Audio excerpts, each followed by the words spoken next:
Hello, my coding family. How's everybody doing?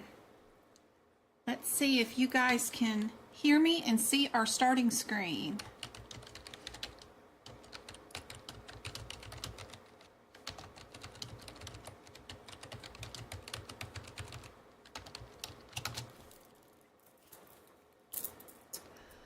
Baltimore, and you are trying to get into Discord and you can't also pocket prep, but see an email a couple of minutes ago, so I'll try to go back tomorrow. Be sure and set up your own Discord account. It's free to sign up. Once you sign up and you verify with your email address, your Discord account will be valid then, and then you can click a link that I will provide here in chat. Let me look it up real quick. It's also on my website.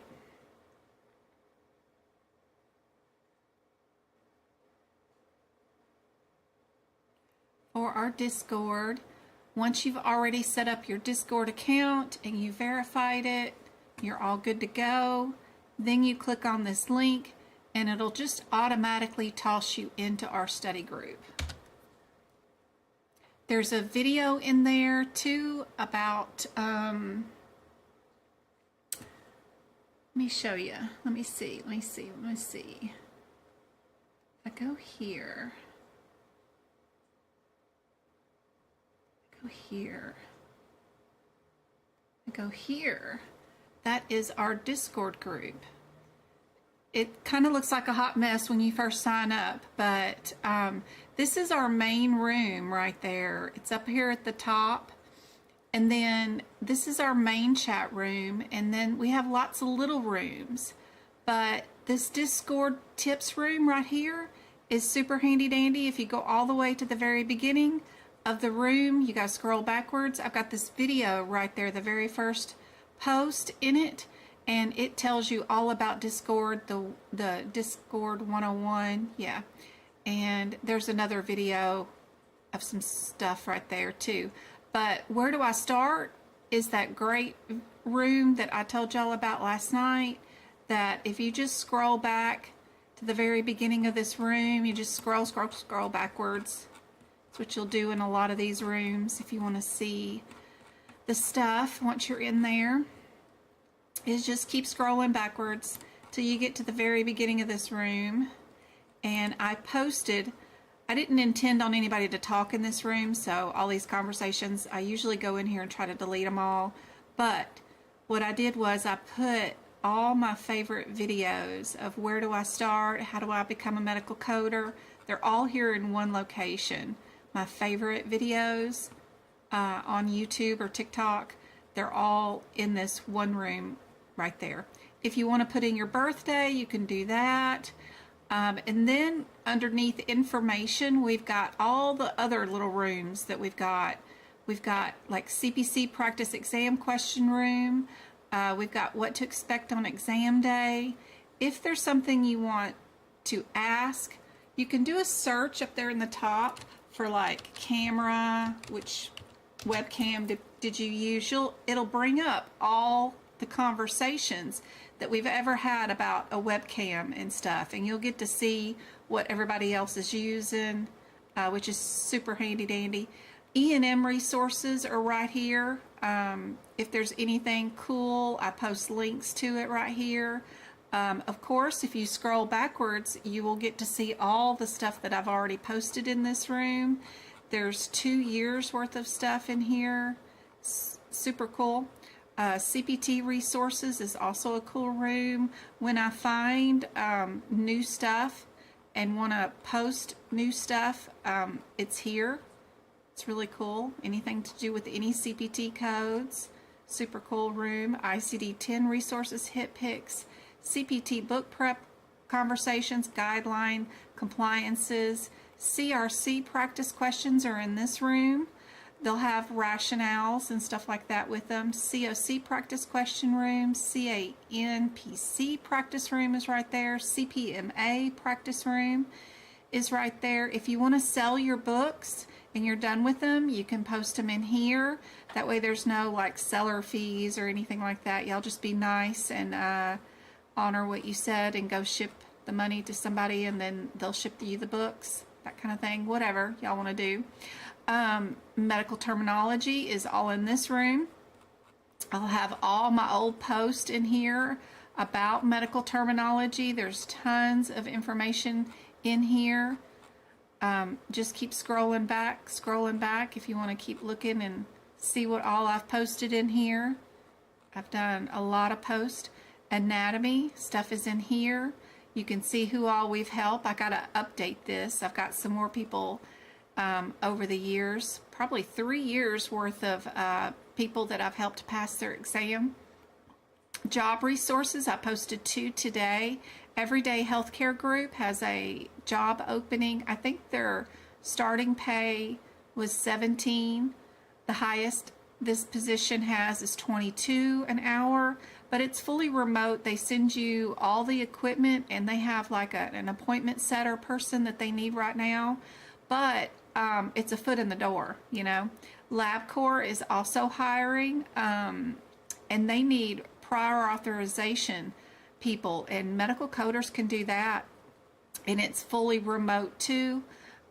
Anytime I get any helpful information about interviews or anything, any companies that are hiring, I post it in here. CEU, if you're already certified and you want free certification, continuing education meetings, I post them in here so you guys can stay informed. If you're going to do Practicode, we have a room for that too, and people that have already done and finished it, you can ask their advice here. Study Buddies is right there. Cases and practice exam questions that are larger, the big cases, we post them in this room. Job assessments, if a job is going to give you an exam prior to you get an interview, we post the questions and answers and the exams here in this room. There's like stuff you can download and practice too in here, which is super helpful. RHIT has a room for its practice exam questions, and HEDIS measures is what I do for a living. If you ever wanted to look into HEDIS measures and what they are, these 5 or 6 pages are super helpful. ICD-10 will be changing to ICD-11. We are the last country on the planet to not adopt ICD-11 yet, and every time I find some new information about like what the diabetes code is going to change to, what it will be when we do change over, I post that information right here. I suggest you go on and start gathering this information and just save it low-key on your computer. And then that way, when we do switch over, there will be a lot of coders that will say, I'm not learning a new thing, I'm going to retire. And when we changed from ICD-9 to ICD-10, I doubled my income that year because I had already gathered up some information and I just pretended I knew what I was doing. And I literally, honestly, swear to Bob, I doubled my income just because of that. So we're gonna hit that wall again, and I think it's really great that we're doing an upgrade, but I feel pretty embarrassed that we're the last country on the planet to adopt ICD-11. It should have been adopted last year, 2023 in October, but COVID threw all that stuff out. You know, any reasons we can the United States can push off anything, we'll push it off. But all the other countries, Africa to the Middle East to the World Health Organization, they're all using ICD-11, but we don't. If you have questions that you want me to do during my live free tutoring that I do here with you guys, you can post them in here, and I will gather them and use them in my daily lessons. CIC practice exam questions, and if you have fur babies, you want to take pictures of them, post in here. We got fur babies in here. Off-topic room is a great place that, you know, if you want well wishes for somebody sick. I talk about my baby cousin who is going through brain cancer chemotherapy right now. If you have a side hustle or your kids did something great this week, post it in here in off-topic. If you're selling candles, or if it's child support time, meaning the kids are selling candy bars or wrapping paper at Christmas time, whatever, you can post it in here, and we can help out with the child support. That's what I call it. Anyway, Practicode also has a voice room, so if you guys are tired of typing and just want to get in there and just talk to each other, you don't have to turn on cameras or anything, but we do have a Practicode voice room too for people that are trying to pass it. But our Discord group is all free. There's no tracking in here. There's no advertising. That's why people like using Discord, is because it's not like Facebook group or something like that where you're getting all these advertisements and stuff.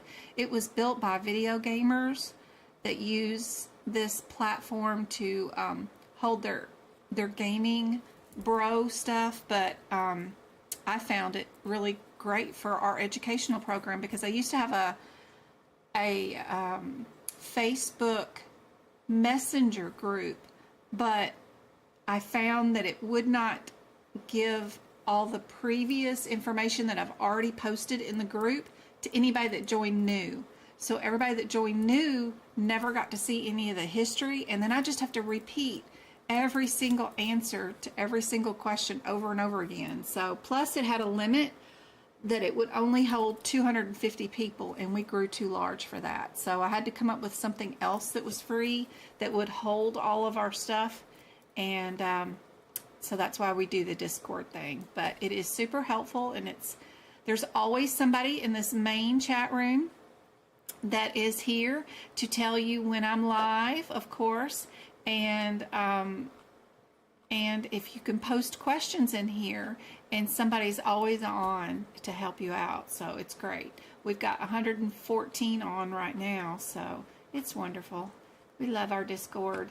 It's a bit of a pain to learn how to use the first time, but don't forget you've got this Discord tip room. As soon as you join, go right in there and go back to the very beginning, and there's Discord 101. You can put this on your phone, or you can have it on your desktop.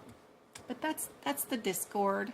Did I give you the tip into chat? Did I give the link into chat? I can't remember if I did or didn't. I thought I did. I tried to. Let me see. The link, yes, into chat. In case you guys don't have it. But the link is on the YouTube channel. It's on my website. It's everywhere.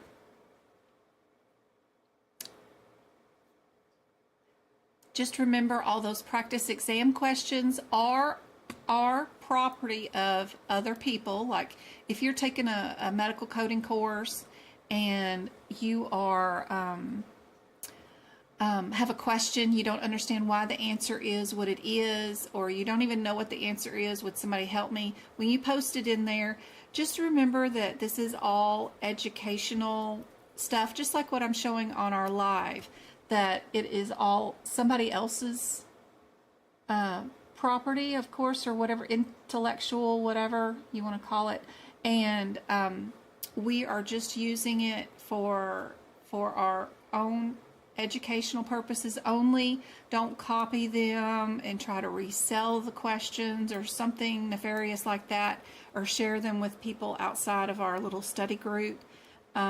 Keep the integrity of whoever put in the work for writing those questions. Honor their work, and don't do anything bad with it, because we don't want to get in trouble for that kind of stuff. And aapc can go after you for ethics violations and take away your certification for certain things. So you want to be careful what you do over the internet with that kind of stuff. So just saying, not that we can't share questions, and I do all the time, but I don't sell questions, and you know, that's what other people do on Amazon and all that kind of stuff. You don't want to do that too, because eventually it'll get them in trouble. Anyway, How is everybody doing? I love y'all, miss y'all. I hope y'all are having a great week. I know somebody took their exam today. I wonder how it went. Stressed out, wanting to know how they doing. You don't see the anatomy and terminology in Discord. Am I doing something wrong? Let's see. In Discord, so on the side, sometimes this little plus symbol gets clicked, and when it does, you can't see, like if I click this, you see a lot of the rooms disappear, and it's the rooms that I've already seen the material in. But if you click it again, I get all the rooms to come back.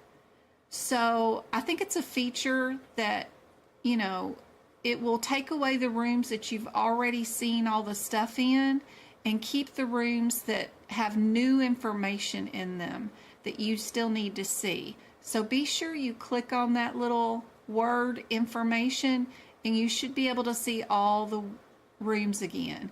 And anatomy is right here, and you can scroll backwards and there's just going to be a ton of stuff. Like there's some practice exam questions. There's going to be photographs, so probably be things you can download. Videos that were great. That's the video on the Warthan's tumor.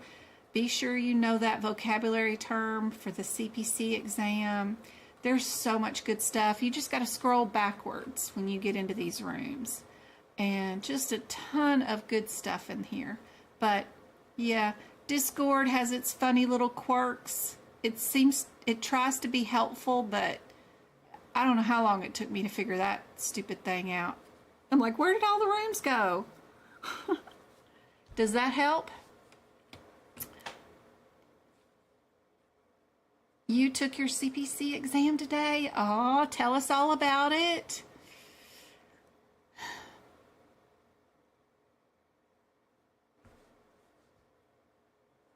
You're taking yours April 10th. Awesome.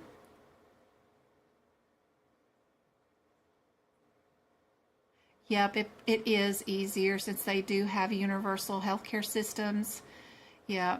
I don't know if the coding part is. You still have to turn words into numbers, and that's a very delicate, sensitive thing that we are the only ones who know how to do that. So we're not going away anytime soon, but it is nice that it's all billed the same in a specific country.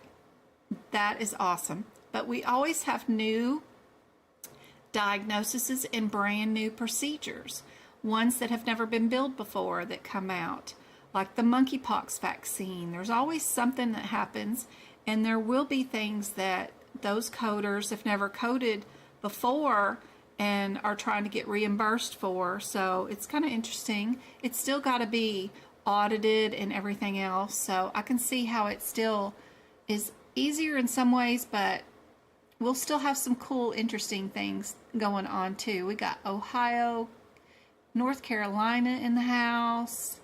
We got why live? Oh, 3/28/23. Huh? Because I'm not a very good auditor. You guys got to point that stuff out. I think I've had disclaimer misspelt for like 2 years. Y'all just got to point that kind of stuff out for me that I've missed. So it's always because I'm rushing around. Let me give y'all tonight's first set of homework, kind of like stuff y'all can start working on because it's a doozy, kinda. I hope you guys can see it. This is something sort of like what CCS has at the end of their exam. Instead of 10 cases, they have 10 matching things. So I wanted to do one of those. So our first one is a CPT code, and in Tigmatary, see if you can find which letter goes with it, if that makes any sense. We're just doing a word match for all of these, and while I'm chattering away and catching up on chat, you guys can work on those. But thank you, Tamara. I will work on that. Changing the date. Wonder if I can edit it while it's going on. Sure does say the 23rd. I bet that I did that Tuesday. Where's my Twinkle? She's probably still at work right now. It probably won't let me edit this while I'm doing it. But we do have 29 people live right now. And how many people liked it? 19 people have liked the live so far. So that's great. Awesome. I will try to remember to update that. I try to put a date on it, so because people have a hard time when I have so many lives, they don't know which one was the most recent one. So that's why I have the date there. Y'all can hear me, right? Guess what?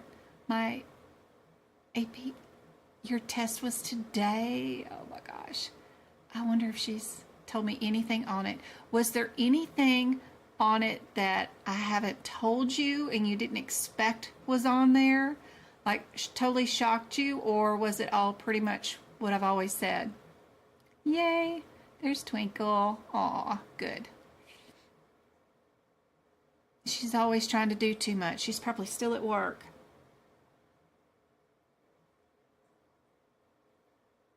You think Pyra Shah was the person supervising your exam? Aw. Your exam is on the 31st, Tamara. Third attempt. You're retaking yours mid-April, missed it by 1 point. Awesome, great. You are going to do great on your second attempt. I took it at 10 a.m., got done at 12:30. Wow, 2.5 hours. She didn't read one question. Look at her. And she passed. Congratulations. That is the way to do it. Don't read any of them questions. She did 100 questions and she took 1 minute and 15 seconds per question. She flew through that exam. She did not read word for word, none of those questions. She picked an answer, stuck with it, and moved on with her day. That is how you pass. I am so proud of you. That's excellent. Usually the people that pass are the ones that pass within 3 hours and 30 minutes, at least, no longer. If you're going all the way up until time 4 hours has passed and you're clicking the last couple of answers, usually those people have to retake it again. So you want to make sure that when you're practicing, you're moving along, guys, that you're not sticking around with those questions. Good job, good job, good job, good job.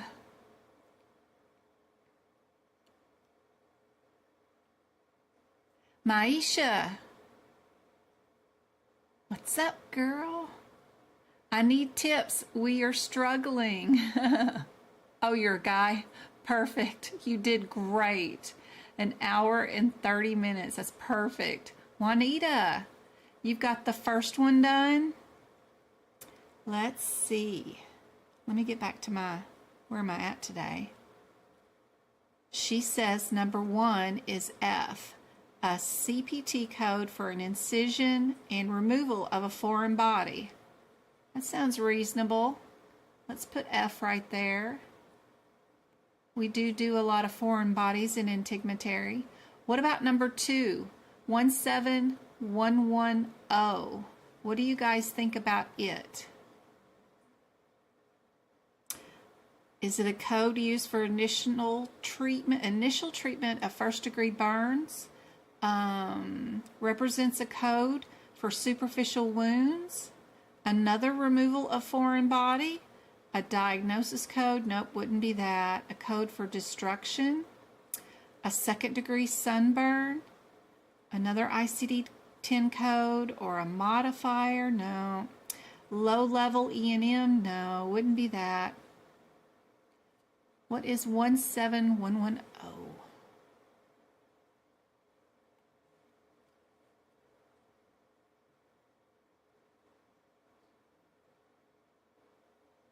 I am at work and on live and answering questions. She is multitasking. Mama is multitasking.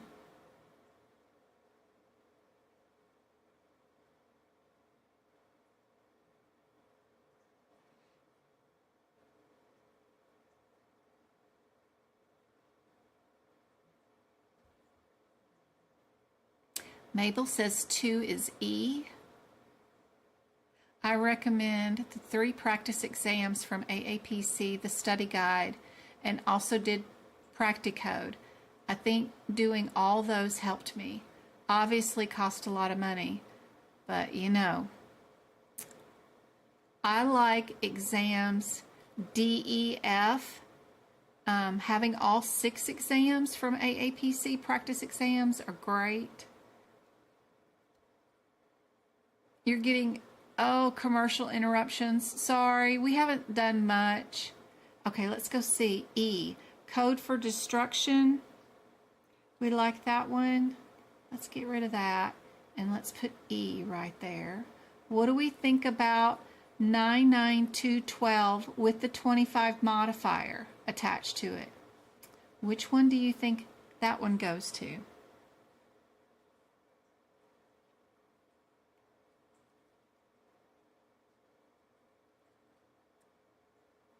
I actually had a rough time during the test, not because of the material, but I think I downed my coffee too fast. Oh no, before the test, and it hit you.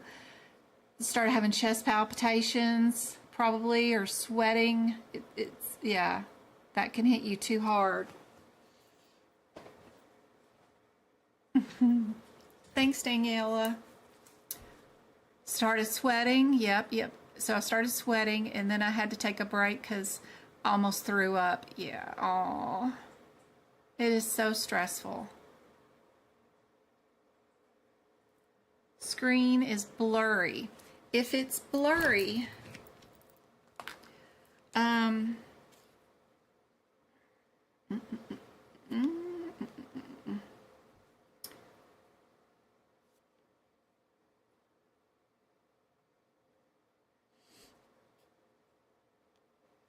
what you're gonna do, oh, I got ads. I hate those advertisements, you know. Skip. You're going to, where's my, here. You're gonna tap on the screen, and up here at the top, you see that little wheel? You're gonna tap that wheel, and then that's gonna bring up the word quality. When you do that, change it from auto to higher quality, and then that will refresh your screen and make it a 1080p so it's not fuzzy at the 720. That should help. Wrong one. Oop, wrong one. Here we go.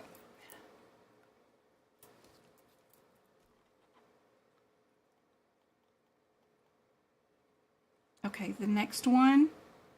Some people are saying I. I think I got y'all on that one. Tanya, you were able to pass. Congratulations. That's great to hear. That is awesome. I hope I helped out in some way. That is great. So proud of you. Congratulations.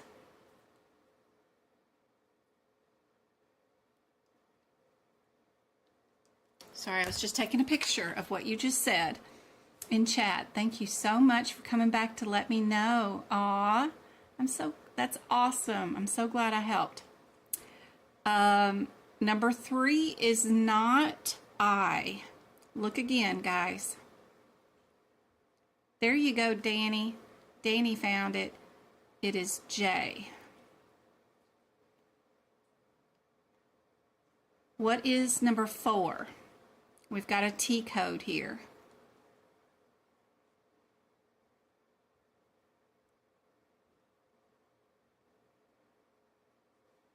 Oh yeah, let me give away some YouTube subscriptions while I got everybody working away here.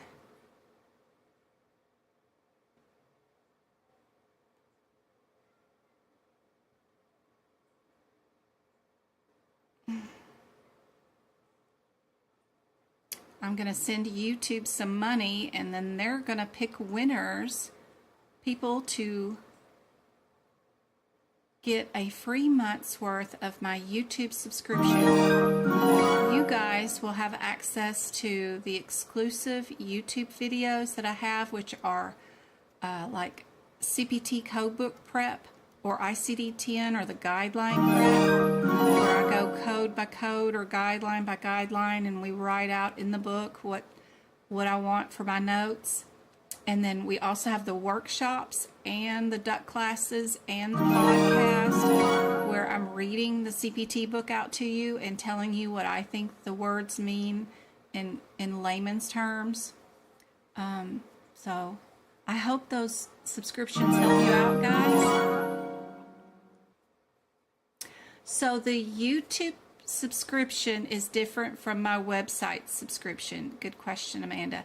So the YouTube subscription gives you access to the exclusive videos, what I just said, the podcast, the book prep videos, and the repeat of the workshops that have the 75 practice exam questions that I do in 3 hours, or the duck classes that I do around 40 to 50 questions in 2 hours. But my website, I think I had that up right here. I'm starting a membership page. I turned it on so I could buy the membership so that I could look and see how it's looking, because I'm having to create this and write computer code for it and make sure it was working. But a couple of people have already bought into it because it's here. But what it is so far, I'm going to have 17 pages. And right now I've got E&M. Let me get to it here. I got an E&M page. It's just coming with a ton of practice exam questions. You just click on whatever you think the answer is, and then the rationale comes up.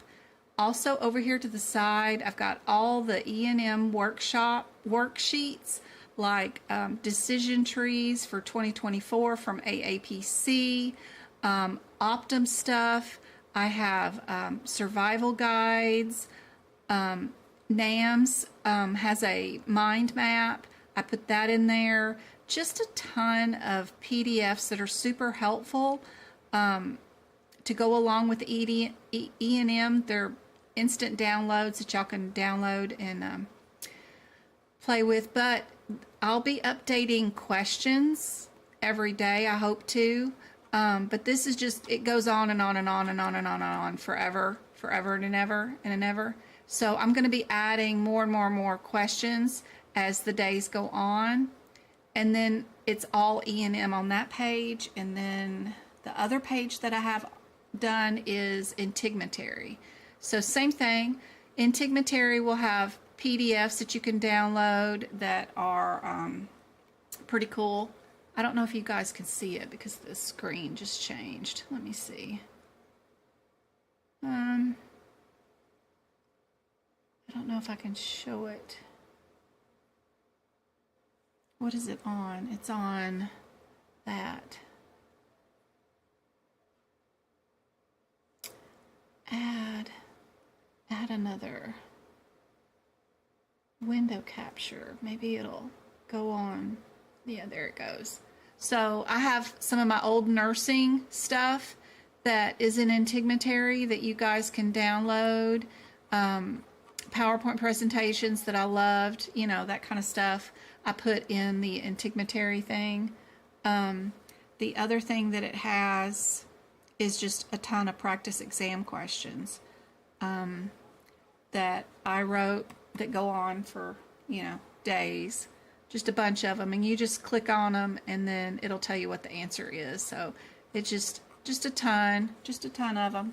So that's what that membership is for. It's just to give you guys practice exam questions that are different from Pocket Prep, that are different from AAPC, and they're different from CCO. So they're just something that I have, that I wrote, or special PDFs that I've gathered throughout my workings that I thought were really great along the way. And I'm going to do all 17 chapters. And for that $5 membership, you'll have access to all 17 rooms. When I get them done, I don't have it all done yet, so you don't have to buy memberships yet, but you know, I just wanted to see what it looked like from my end, because I had 3 columns worth of questions, and I didn't realize on my end yesterday when I was building it, it looks good on my end and I can see all 3 columns of questions, but when I bought it and looked at it as a client, you can only see 1 set of questions. You can't see all 3. So anyway, I had to rearrange it all and fix it. So anyway, that's what the membership on my website is going to be whenever I finish it. And nope, I can get rid of that and get rid of that. And I can go back to the Word document. Yes. We got to get done with this thing. All right. Did y'all tell me what answer 4 was?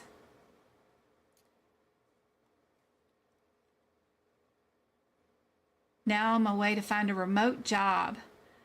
I just sent out some messages that LabCorp is looking for prior authorization coders. It's 100% remote from home.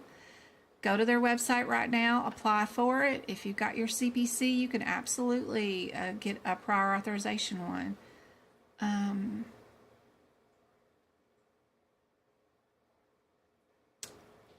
She's got to go to work. Aww. All right, what else?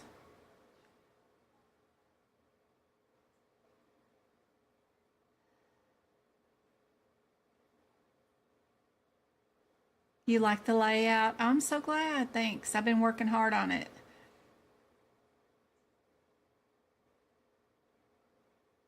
Burns are where you get stuck and you don't understand. I've got some burn questions for tonight and some guideline questions too.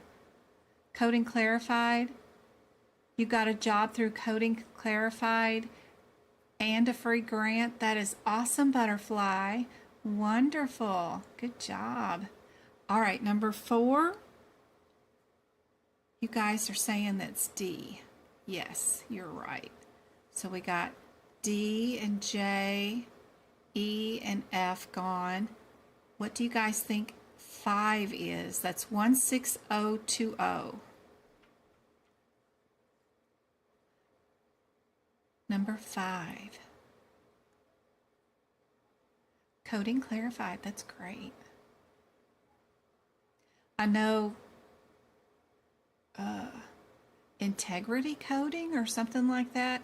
I think they were hiring teachers if anybody ever wanted to teach this stuff.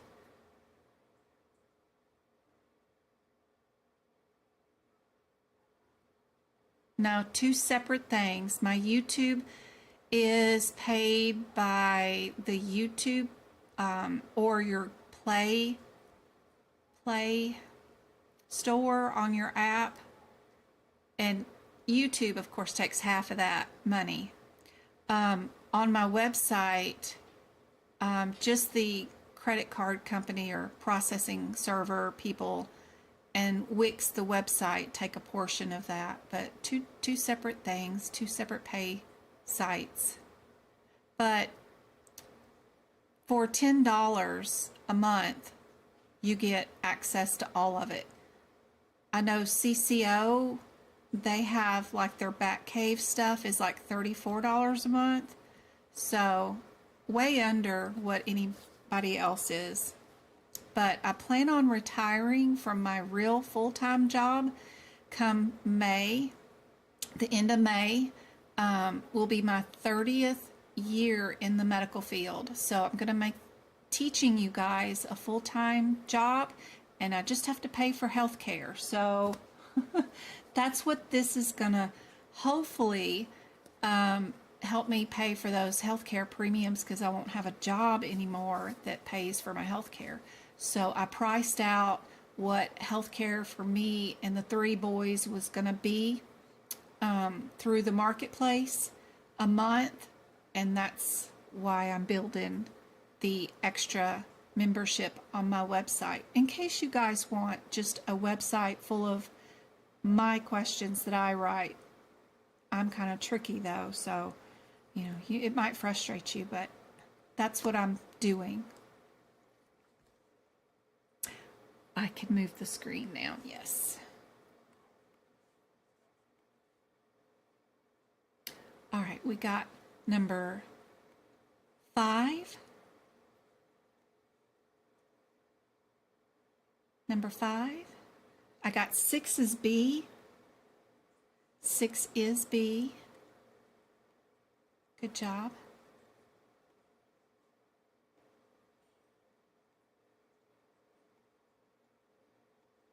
We've only got one modifier. Wasn't there one of these that started out with a modifier right there? That I, the modifier E&M services, right there. That might be number 8. Let me check that out. Yep. Anybody know what number 5 is?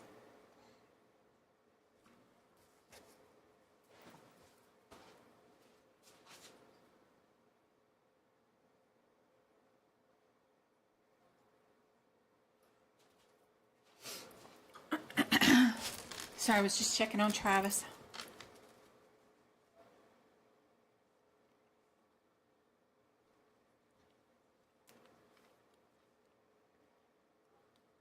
Oh, you've been working 20 years as a medical biller, but you can't pass the exam.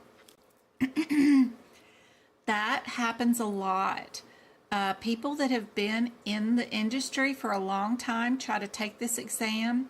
That works against them because your head is full of all the rules and regulations from your job, and you put that into your exam. I still do that with practice questions. And you can't do that. You need to go to your exam and don't bring any of that info from your job with you. You need to practice the exam questions and learn what they want as an answer, not what we would do in real life. And that's rough. But it's going to work wonders for you when you do get certified, because you'll be able to get a job great. You're going to have 20 years experience. It's going to do wonders for you. Number 5, good job. It is A. You just got to pass. 28190. What is that one? Number 7.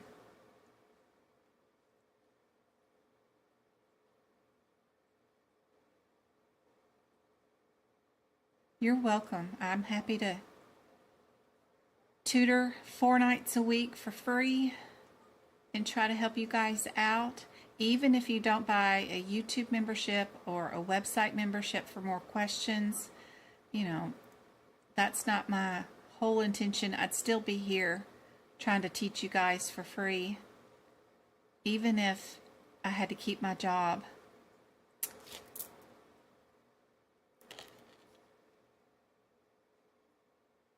And never sold a thing.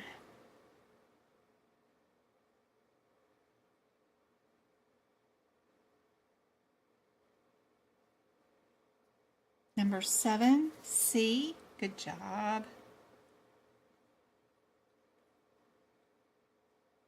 All right, we got H, G, left, and we've got 9 and 10. Code for a 2nd-degree burn or an ICD-10 code for reporting burns.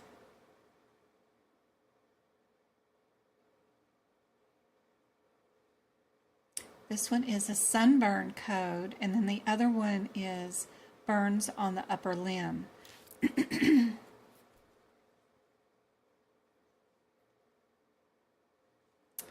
G is 9, yes, perfect. And then 10 is H.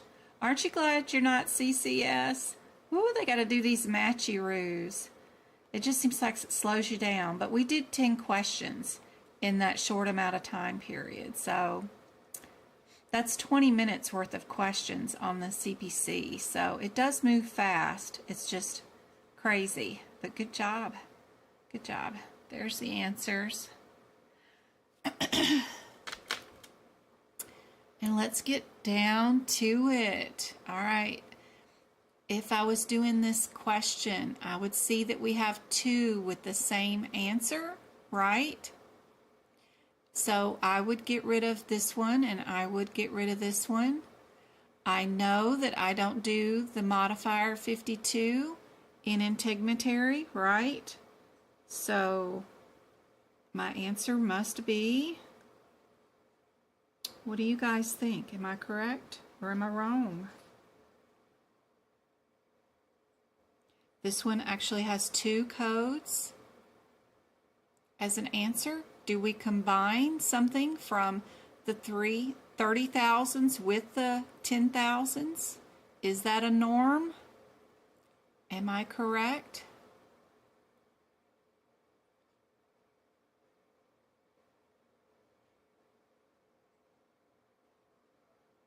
Does this look normal?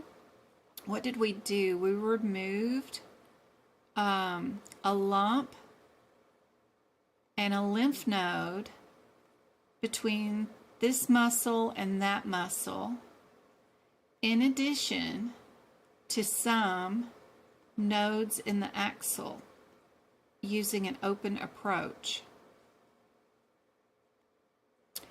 The 19302 is like a partial mastectomy, right?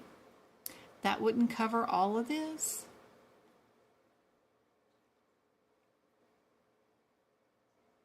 You like the matching? Thanks, Angie. It's hard to find the time to write all that out and plan one, but they're fun to do.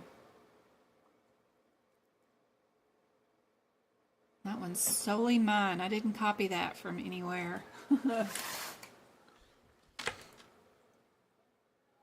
That one is correct. What about this one? When is it appropriate to use a Z code?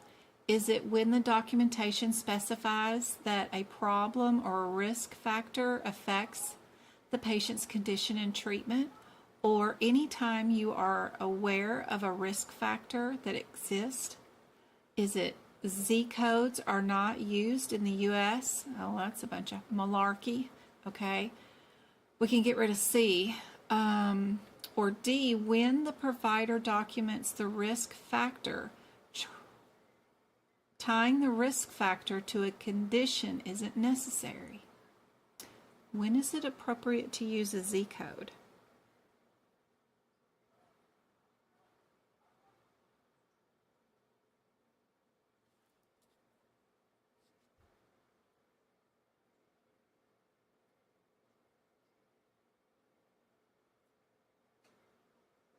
Aw, anybody I see in the Facebook group, I send them your way. Oh, that's awesome. I hope I can help them.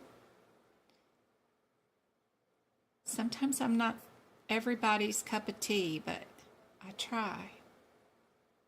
And that's all right. I do have a list of additional educators on my website underneath the social media tab. And if there's any good teachers out there y'all want me to add to the list, be sure and message me them, and I'll add them. You are correct. It is A. Perfect. Good job. Which of the following is necessary to report underdosing code? The provider must document a change in the patient's condition. The provider must document that the patient is not taking the medication as prescribed. The provider must update the medication list, or no additional documentation is necessary.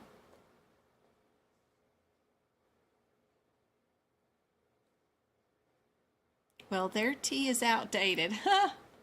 Y'all are funny. I talk too much, or I've got too many stories, or my kids are always interrupting, so. And my videos are not professional. I'm just some lady here on the internet and, trying to stream something together. But just trying to help. B is correct. You guys are right. Good job. 7,000s here. We've got two that are 770, and then we have two that are 769. Which one would be for an ablation of a tumor with ultrasound? So it's probably a secondary code. I mean, like not 77000. It's usually the second code or third code in the list that would be the ultrasound part, because it's usually fluoroscope first, then ultrasound, then CT, and then MRI or MRA. It's the pattern that they always are in. Fluoroscope goes first, then ultrasound, then CT, and then MRI or MRA is the normal flow that they go in the CPT book. That's kind of helpful to know when you're thinking about these answers.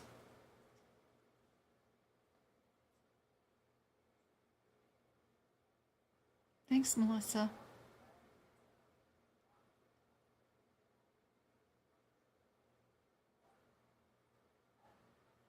Thank you, Maisha. Yep.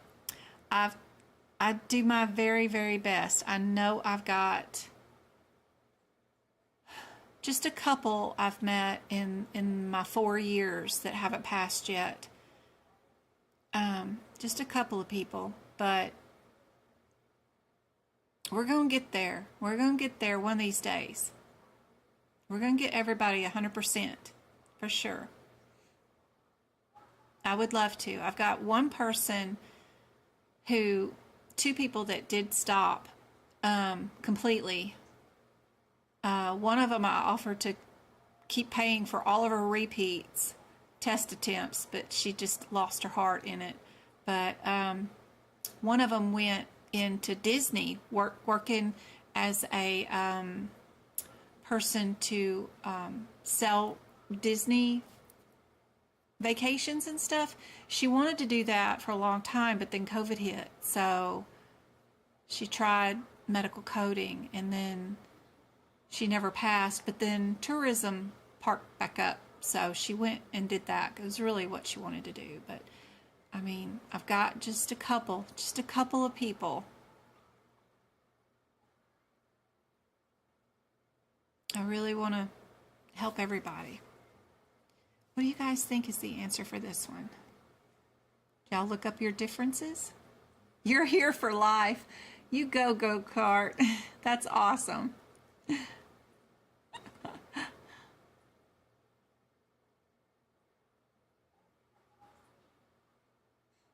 That's why she's a managing moderator here. She can get rid of y'all's messages. I believe you have come a long way. Well, I couldn't have done it without the IT director yelling at me.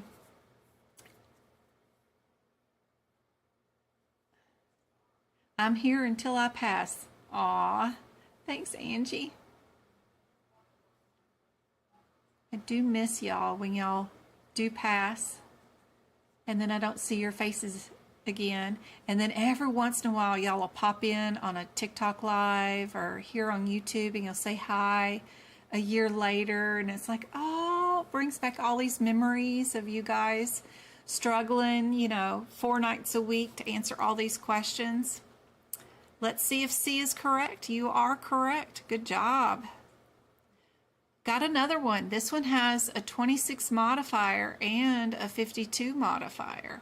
We do use 52 sometimes in radiology, sometimes in the colonoscopies. So we can't get rid of that 100% right away, but we do have one 30,000, and then the rest are here. 3 of them have the same answer. 2 of them just have different modifiers. Does anything here mean that we would need a modifier?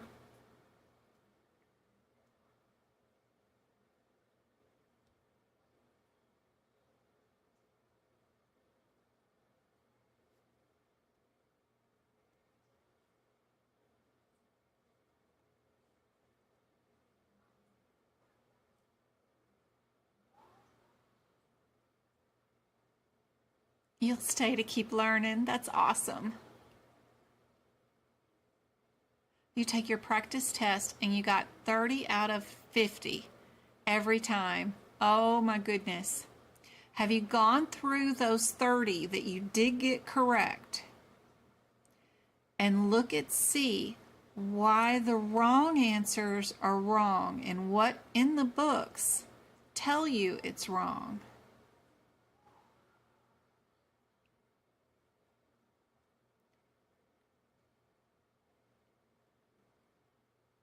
You're working on affording to take your CPC, Erin. Good job. Did you get on McCary, that app that I use? You know, I have to pay for my you know, all these books and all this stuff that I buy for you guys like crazy. Every single book that's out there, every single certification from AAPC, all their courses, I'm buying all of them. There's a lot of stuff that I buy. Just having the Wix website is like $1,000 a year. I sell on McCary and it helps me pay for my car tags and stuff. It's like eBay, but different. It's great because there's no seller fees and you can see how much I've made on it for the items that I've sold.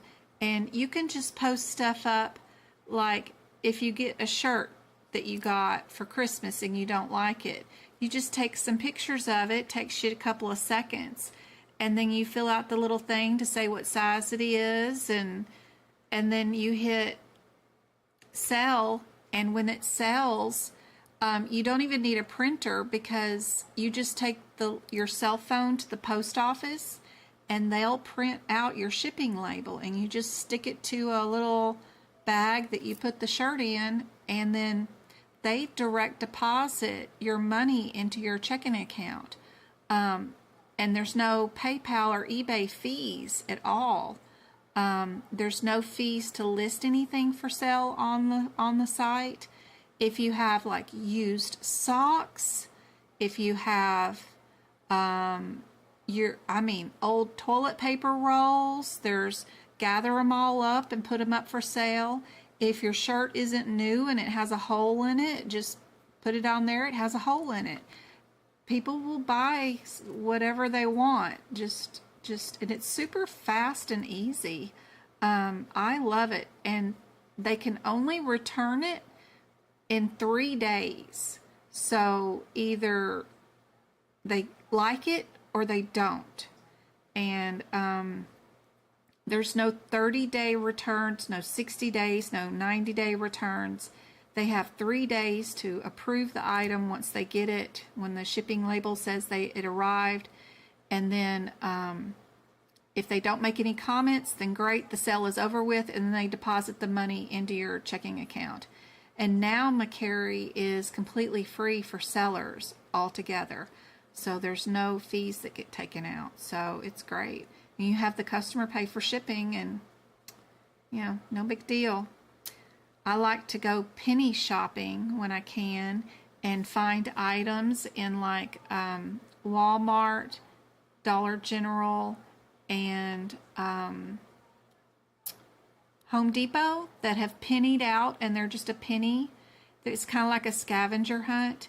And then I put them up for sale so that, I turn a penny into $10 is what I do here. So plus my house is always full of stuff that, even the old McDonald's toys, I just gather them all up and put them in a lot and somebody will buy them. It's funny what people will buy. But, it pays for my car tags.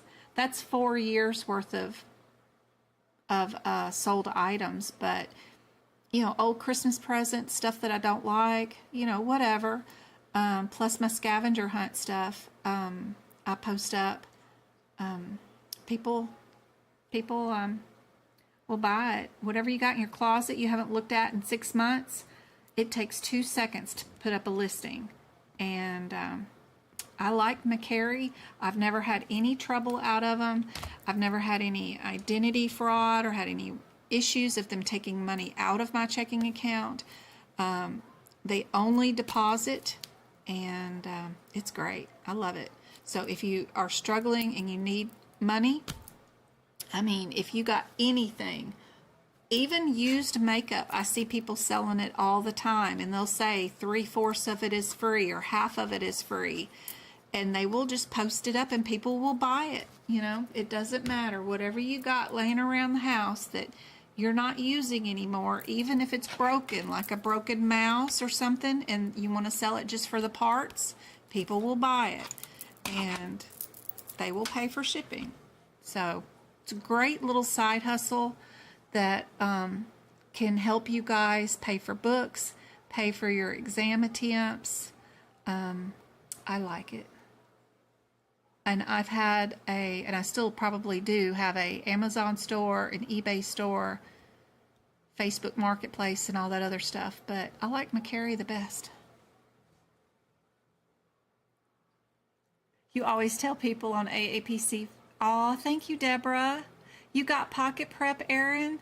That's great. Did you try to apply for the grant, or did you click on the link on my website? You need a better job? Discontinue tanning lotion. That's right. Something called T-Gel by Neutrogena is fixing to never be made again, and people are in a tizzy over it. If you know what the heck that is and you see some at some store, buy it now, because it's going to be worth whatever its weight is in gold in like 6 months. Buy all the T-Gel, because that will be worth a lot of money. Cleaning out my closets again. Yep. Don't throw away an old mouse. No, people will buy it. People are crazy. They'll buy anything. Not that they're crazy, but you know what I'm saying. People need that kind of stuff. I know my oldest son, he's always rebuilding and reconditioning stuff, and loves to create his own computer stuff, and yeah, it's cool. People need that kind of stuff, so before you throw it out, put it up for sale. Anybody get B for that one? I used to see the penny lady on YouTube. Yeah, I love penny shopping. It's like scavenger hunting at the store. These two questions are almost the same. They have the same answers, which is interesting. They're just written differently. And this one's without the modifier, so that's cool. If you get really good at spotting those penny items, it's great. I found like a bicycle at Walmart that was 40 cents, and I flipped it at Christmas time for $40. And the people were just tickled pink about getting that bike for $40. And I needed the money for the car tags or Christmas or something. And, you know, they didn't have to spend $135 for this fancy bike. And I gave it to them for the $40. And it was win-win for both of us. I wish I could give everything out for free. And, that would be my preference, but if I've got to make a money, I'm not going to charge them retail for whatever item it is, but, you know, help us both out. It's great. Walmart has not penny items, but you can find a lot of stuff for 25, 40 cents, those kind of things if you stay up with the Walmart stuff. The penny items happen every Tuesday at Dollar General. And Home Depot has them too. And every March, around March 10th, Ross puts things on, is it a pink ticket for like 15 cents? And they're just scattered all over the Ross store. You never know what you're going to find. But some of their makeups and shoes and perfumes and odd things are just randomly on the shelves. Once a year around March, they do these 15-cent sales or something. I sold a couple of dresses and stuff like that, some shoes, some cleats during soccer season. Got them for like 15 cents and then sold them on McCary. So some of the stores are great because they're brand new items with tags, but you're making a little money and then they're getting a better deal than what retail is. Whatever we got to do to get these books bought or those exam attempts, $499 to take an exam twice if you have to is super expensive. It really, really is. Even just car tags annually, you know, you don't think about saving it month to month all year long. In some states, car tags are cheap, like Ohio or something. Everybody's like $40 and that's it. But in Arizona, it's based off the value of your car. We might have bought our Tesla for a really good price and we got a great deal and our car payment is $200 a month, which is wonderful, but my car tags are still based off the value of the silly car, and the value of that car has not gone down any at all in 4 years. It's still worth what an outrageous amount.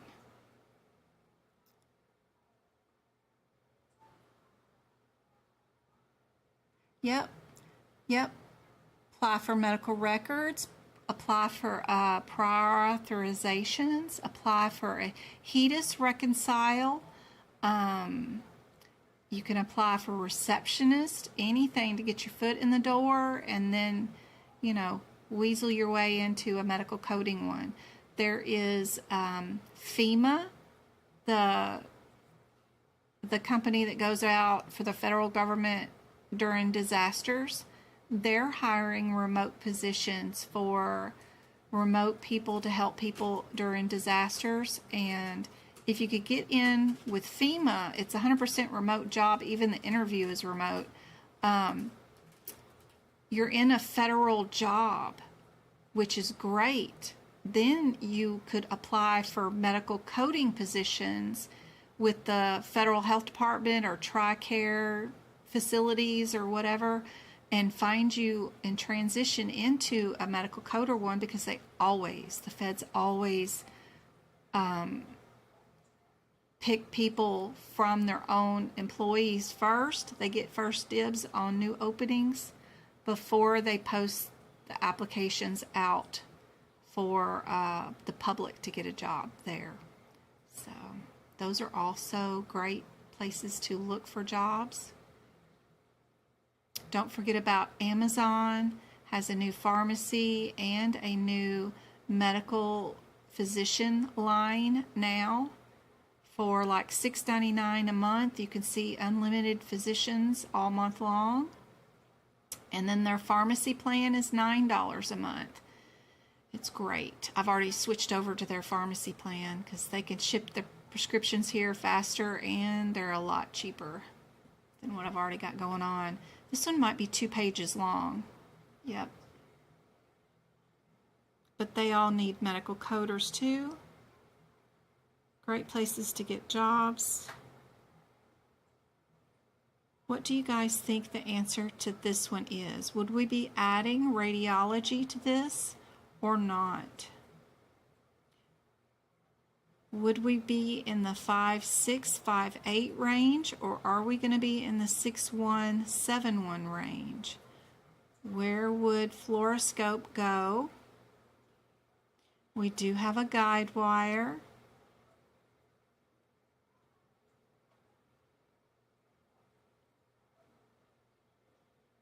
Do these codes already include radiology, or would we need to add it?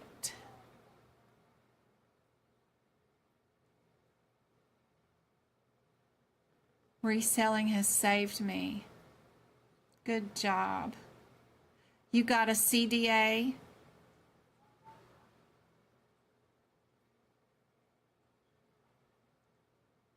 and you know you can apply for a reseller's license or something like that through the state, and that way when you're at Walmart or wherever picking up your penny items, they can't charge you tax on top of them, and you can get the items tax-free too. Check into that too.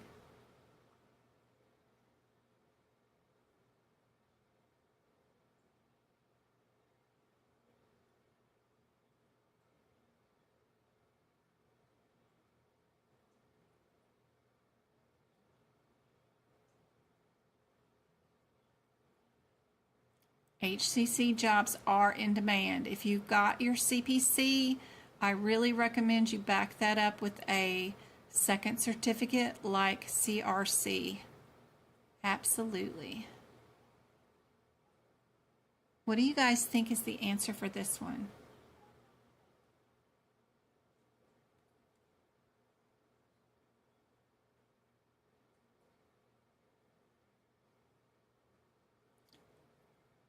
If we're doing the process of looking for similarities, which two would you keep and which two would you throw away?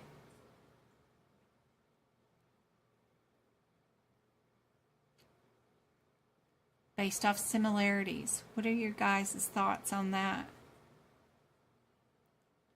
Keep A and C.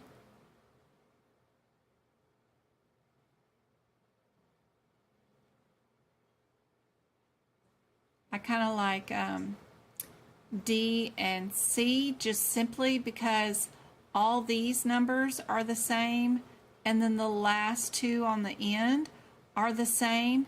Then it's just a difference between the 6 and the 7. But also got to know whether you're going to add the radiology or not. So you still got to look them up to see if they include radiology.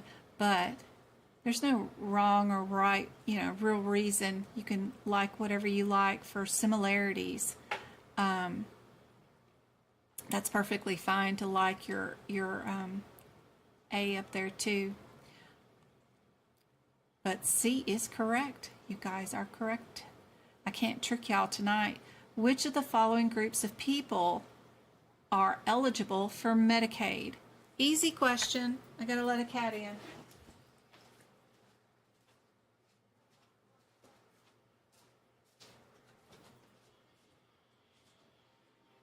Those clothes are folded? Those towels are folded. Get over there and fold them now. Did James get his shower? And can he go check the mail?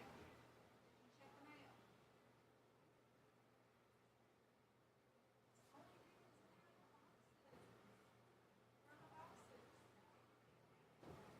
the mail.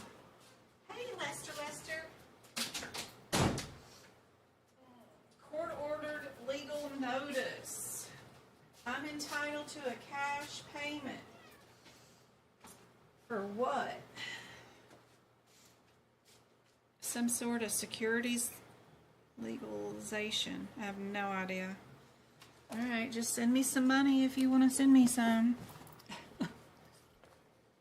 What did you guys think is the answer for this one?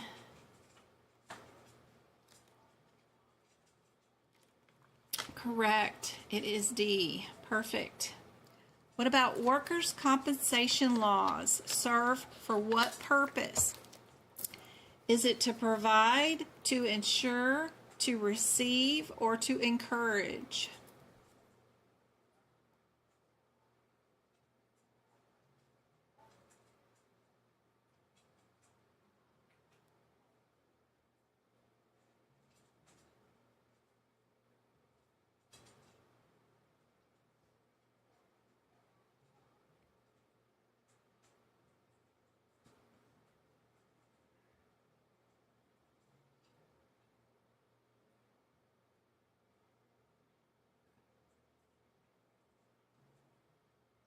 CRC is just the ICD-10 book.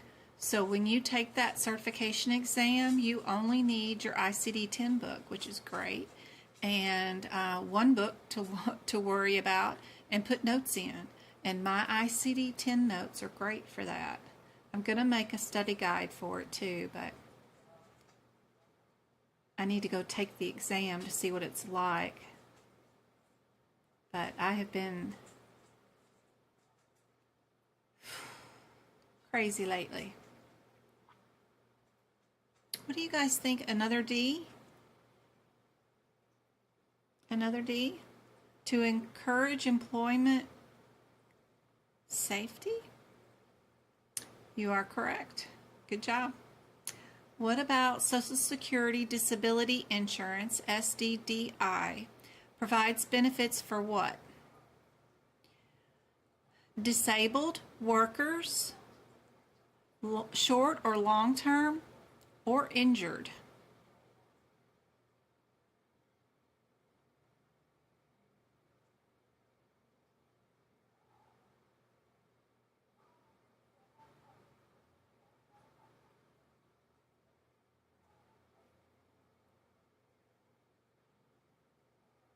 They taught you that with medical assisting. These questions are from the CRC exams A, B, and C. So if you're doing these questions, you're already doing CRC, by the way. It's funny how y'all started talking about CRC, and that's the questions I've been doing tonight anyway. So health plans now pay medical groups a little bit of extra money for their sickest patients, which gets us all into this big ethical thing. Like, they want us sick because they get more money, then they deny us services that they're supposed to be paying for, but they don't because we didn't get a prior authorization for that. So anyway, it's just crazy. So if we have a missing leg, or we have type 2 diabetes with retinopathy, you get points based off how sick you are. And that's what CRC is. You assign points to different diagnosis codes. And somebody with a heart transplant or lung transplant gets more money. People with a higher age, your 90 to 85-year-old patients, you get a little bit more money for those people because you're supposed to be spending more money on those people. So that's what CRC is sorting your population by their diseases, and you have to do it every January 1st, because every December 31st, every single patient's missing limb or diabetes diagnosis goes away. Everybody's 100% healthy. Everybody is not sick anymore. And you have to see your patients again every January to get those numbers back up and submitted to the health plans to get more money out of them for that year. So that's why the doctors are always harping at you to come in at least once a year, but then they don't want to see you no more because they just need to capture all their risk adjustment scores. But that's what that is.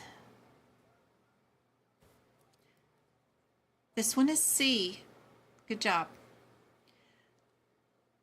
Medical conditions not covered by an insurance are called what? Which one of those fancy words right here?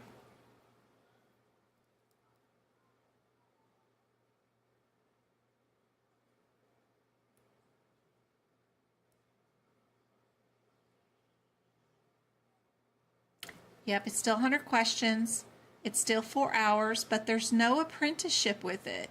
So you get your full certification if you pass that certification exam. So that's even better than CPC. And it is high demand for medical offices.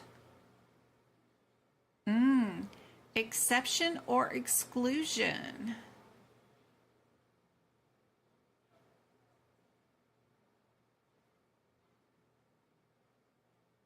I've got some conjecture on this one. Some people are saying C, some people are saying D.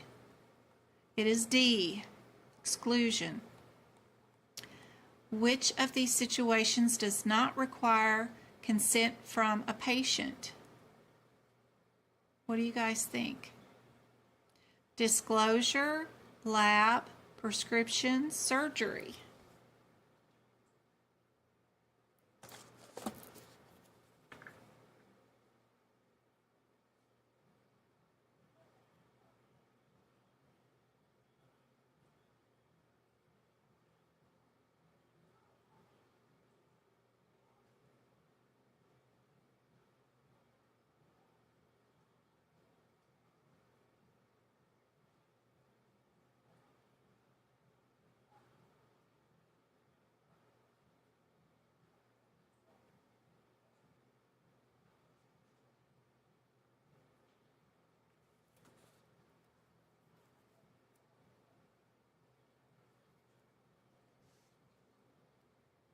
Everybody saying B?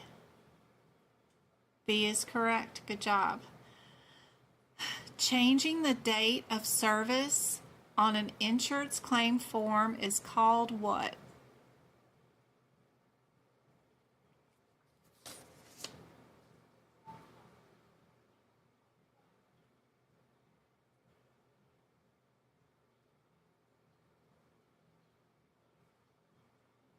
Correct. Good job. Which of the following is not usually part of a laboratory report?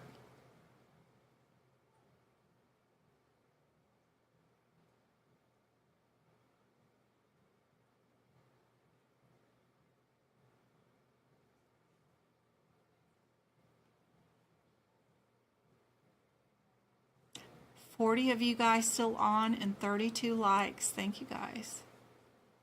C is correct. Good job. If a provider states in the documentation that the medication was reviewed and reconciled and they managed the patient's medication, what is the risk level? We're only looking at the risk level.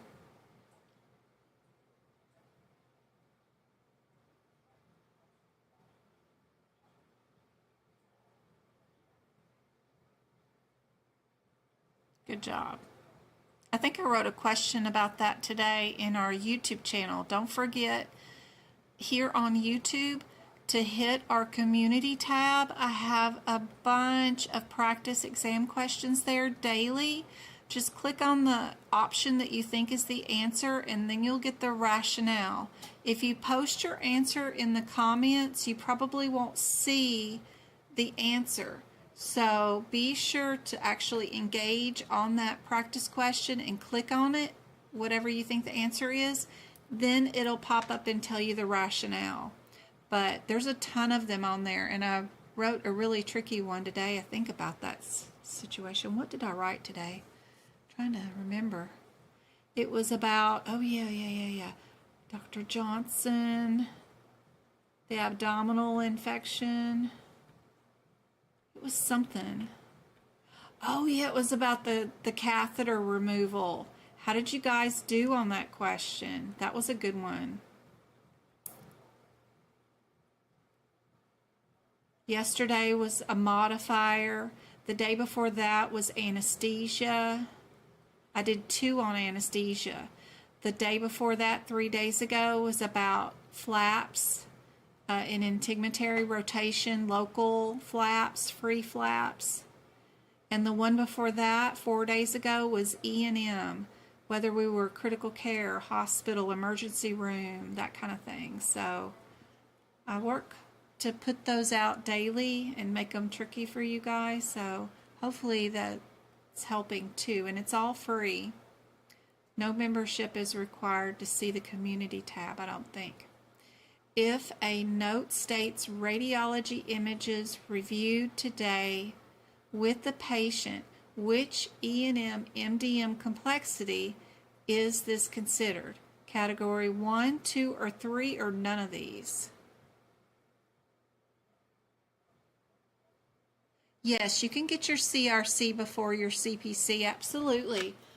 You don't have to get a CPC if you don't want to. You can just get the CRC and get a CPMA, because that doesn't require apprenticeship either.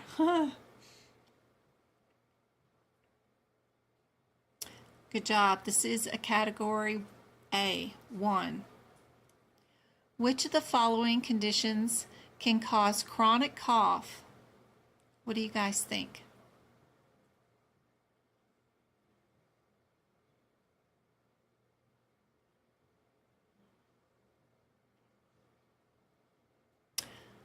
I am live on YouTube Tuesdays and Thursdays. I'm live on TikTok Mondays and Wednesdays. And it's every day after work.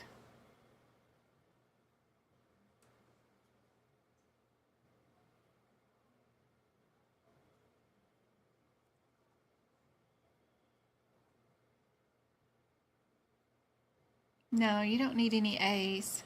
You don't need a course at all. No employer is going to want you to pass a course or expect you to have it. All they need is your certification in either CRC, CCS, CPMA, CPC. It's all you need is to pass that one test.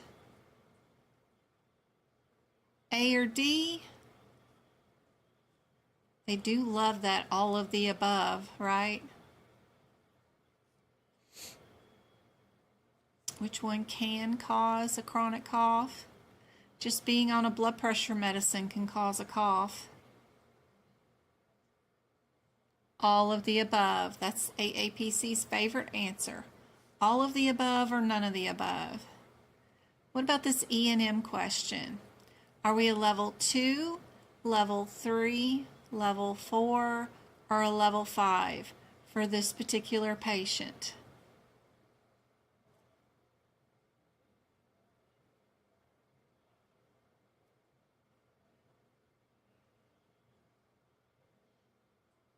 I hope you can get rid of your apprenticeship, for sure. Before I even took my CPC exam, I made sure to submit my college degree and my employment history to AAPC prior to even scheduling my certification exam. That way I got a letter back saying that I would not be issued the apprentice status before I even took the exam. I didn't want that to show up on my record at any point.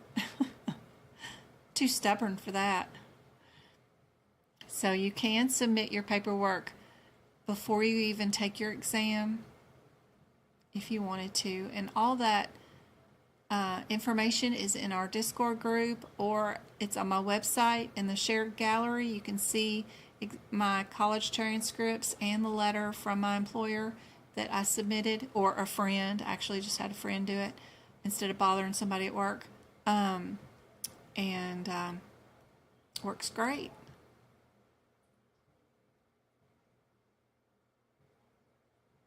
Yeah, mine was on letterhead too. I just cut out the middle part for you guys. I didn't want to dox my friends.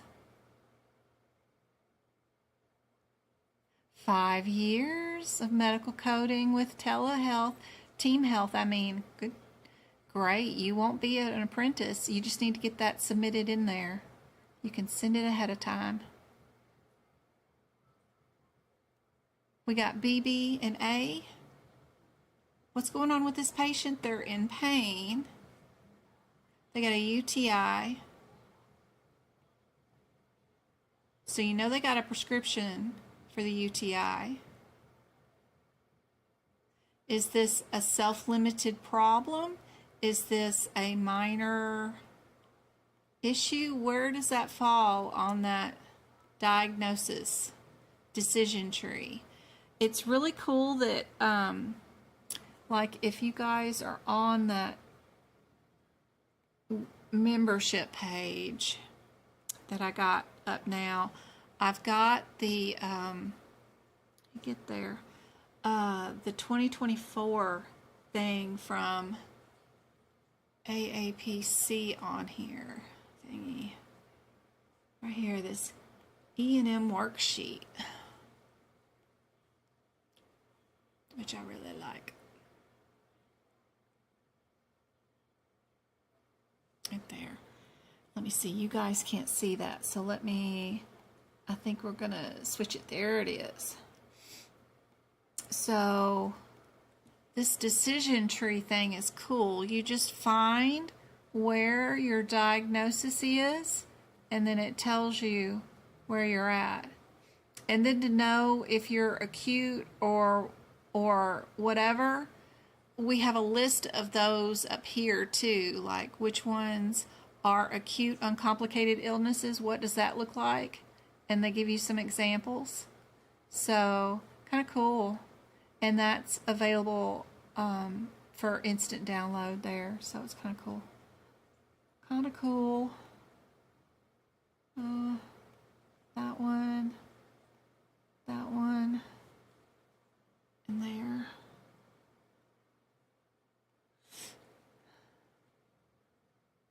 E&M is so confusing.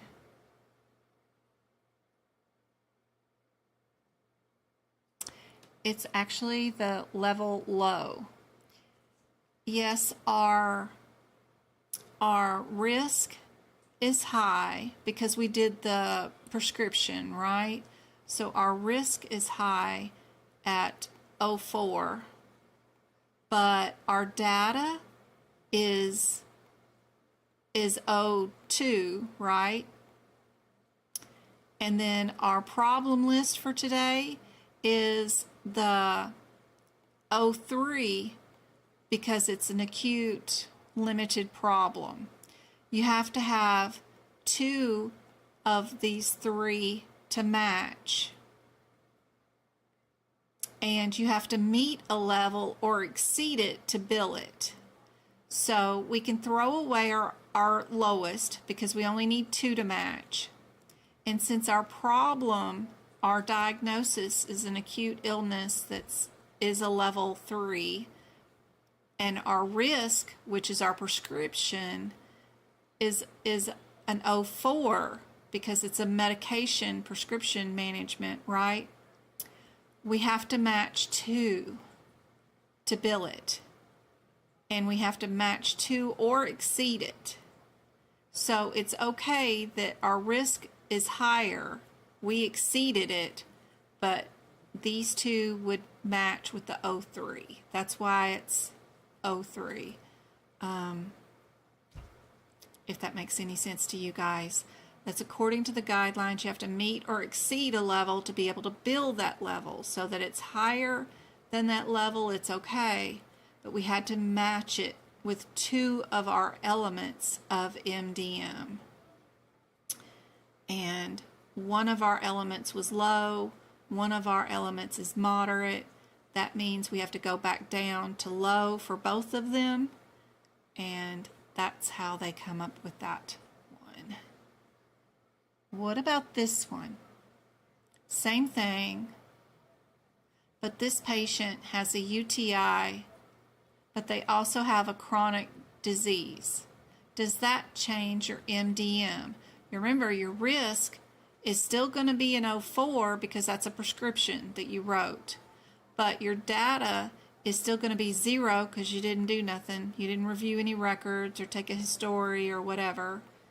And then our problem list changes to 1 chronic and 1 acute illness. So what does that make our problem? And you've got to have that little chart that's on page 8 or 9 in your CPT book that you look at, or the PDF from my website to download and look at. But that will tell you what this will be, and then you can figure out if you're minimal, moderate, low, or high. I refused to learn E&M for my CPC exam. It was just too much. By the time you learn integumentary, cardiology, all the way through lab and path and medicine section, and the ICD-10s and the hip hicks, it was just too much. I refused to learn it. I didn't want to know it.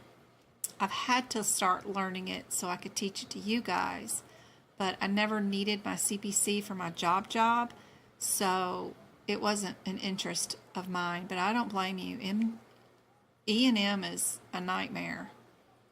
And our exam, when I took it, was 150 questions long, not just 100. So your exam now is more concentrated towards E&M, where mine, I had plenty of other questions to fill in the gaps where I didn't know the info. But I refused to learn it.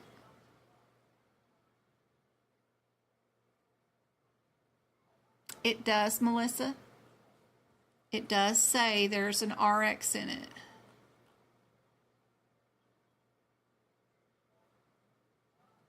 If they are given a diagnosis of an infection, what is going to happen?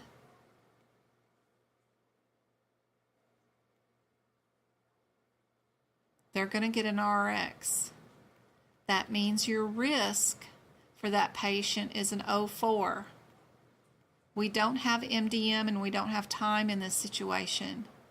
So we have to do the separate components of MDM by ourselves. We know data is another component. It's a 0 because we didn't review any records. We didn't order anything other than a UA probably, but there wasn't anything worth mentioning there. Our problem list is an acute illness.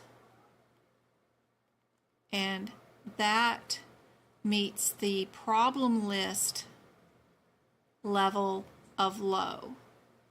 According to that document I just showed you guys. Is it there? Yeah. If you look for the one that says an acute uncomplicated illness, you'll see that that says it's low. And then any prescriptions suggested, even if it's an over-the-counter medicine, if you tell them to take a 375 milligram of aspirin a day, that's still moderate. That's still further risk because you're having them take a drug every day, even if it's over-the-counter. So that's why this one is low, if that makes any sense. Overall MDM. And then this one, if we look at that chart again, where would we put a patient with a chronic illness and an acute uncomplicated illness? What does that make their problem list? And you can see right there, I'm under problems. Then we have data, and then we have risk. All three components. And you have to have 2 of 3 to match. And then that's how you pick out your MDM. When you don't have time or MDM noted for you. Most of your CPC exam questions in E&M will have MDM noted. There'll be a couple, maybe in the cases or sprinkled out in the MDM. 2 of the 6 questions might not have MDM, and you'll need to be able to do this by yourself.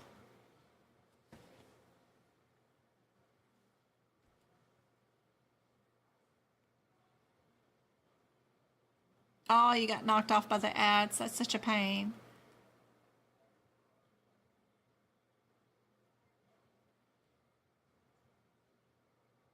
You took it when it was 150 questions too? Yeah. They were on this, oops, wrong one. They're just on my website. Those documents I have here at my website, medicalcodingbyjen.com. it's just part of the members area that I have now for E&M. And don't forget to go to the practice area. It's free for everybody. It has a bunch of practice exam questions and some flashcard exams. There's 3 exams here, and there's some PDFs right here that you can download for the cardiovascular system free. That chart was on my exam. That's all free for you guys. So be sure and go there. The resources tab. Don't forget to go to the FAQs page, because the third thing right here about the best free resources has the grant information for AAPC, their scholarship application, has a grant application for Pocket Prep. Don't forget about your free monthly magazine questions. You've got 20 of them every month. They're located here. Just a ton of free resources underneath that resources tab. The CPT book prep page is there. If you do purchase the Pocket Prep questions, which is 750 questions with rationale and page numbers where the answers are, be sure and use our link that we have right here on the front of my website, because we'll get paid a little bit of money. You just go to the medical and click on the top one that says AAPC CPC exam prep, and they have 750 questions, and they're all fixing to refresh as of April 1st. I was just talking to them today. I sent them some errors, and they're refreshing their questions in April. But it's a really good price too. It's like $14. Yeah, right there. You can get 3 months worth of access, and you can put this on your phone or on your desktop, and they have a pass guarantee too if you don't pass your exam. So they're pretty proud of their stuff. And you can build your exams and do just nothing but all E&M questions, or all cases, or all guidelines. You can build your exams that way. So it's a really good value for 750 practice questions. But we get $5 of that $30 thing, I think, from you clicking that link if you do it from my website. And I'll turn that into YouTube memberships for everybody. Super handy dandy. What did y'all think the answer is for this second question with the chronic disease? I'm trying to get back there on my end. Okay, here we are. And where is chat?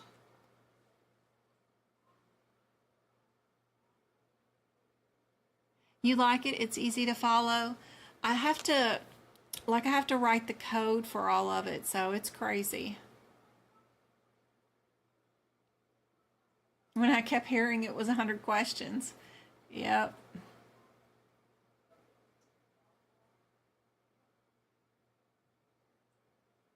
You did? You got it with the financial grant? That's wonderful, Nicole. That's great.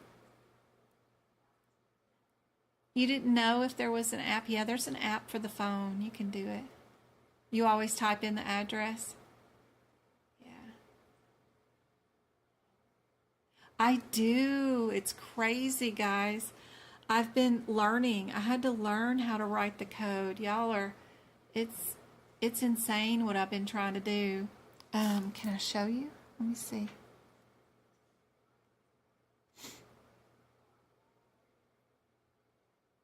Not sure. Let's see. Is that it's a window capture. Window capture number 4. Yep, there we go. So this is my website right now. This is an E&M question I wrote today, but look at the code I had to write. I have to write this stuff. That stuff for every single question and format it into this before it'll show up on my website like that.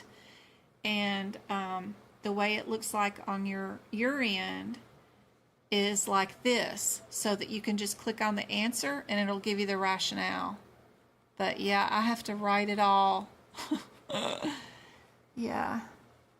I thought about hiring somebody like on Fiverr and stuff, but I'm too much of a control person. I can't. I don't know.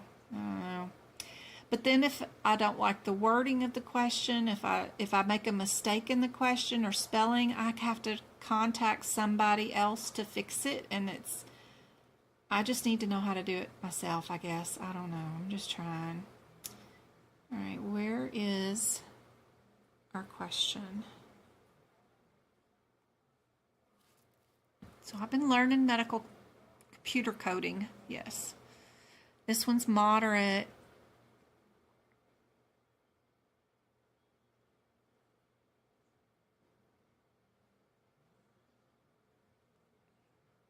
What about this one?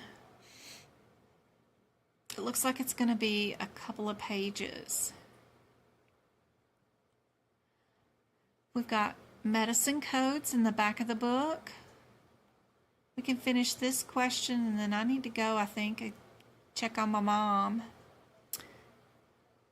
We've got an early day tomorrow. We have to get back to Lake Havasu. It's about an hour and a half away from us, so she can see her orthopedic surgeon who did her surgery. It's her post-op appointment. So we're going tomorrow to do that, but I've got the paid home health aide to come out and help me with her shower and everything else before we get there, get her dressed and everything, and then go to the orthopedic doctor. Yes. So busy day tomorrow.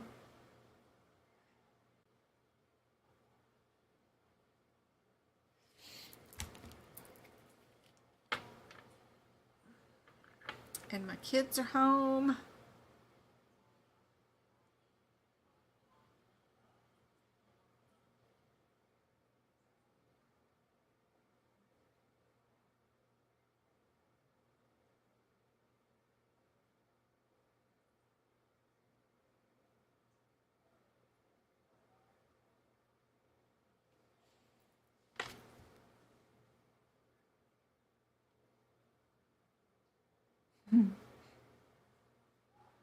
I'm trying.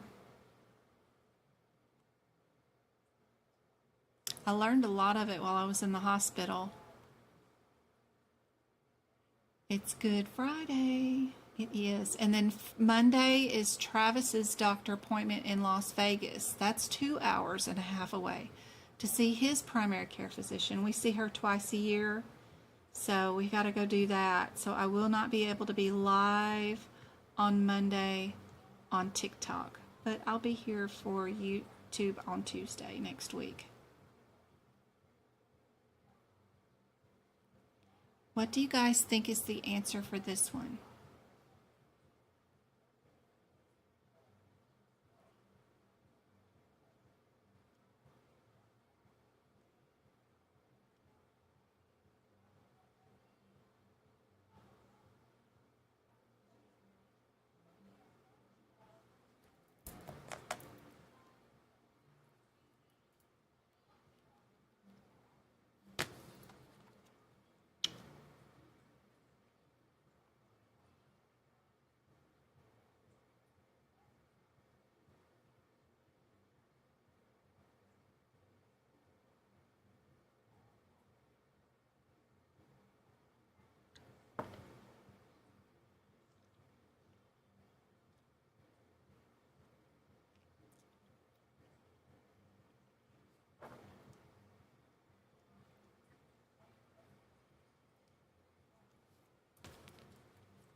Everybody saying A.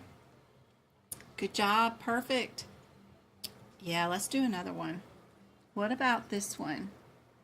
Which of the following services is included with critical care codes? That one's important. What do you guys think? Which of these are included? Is it resuscitation, intubation, puncture, or none of the above?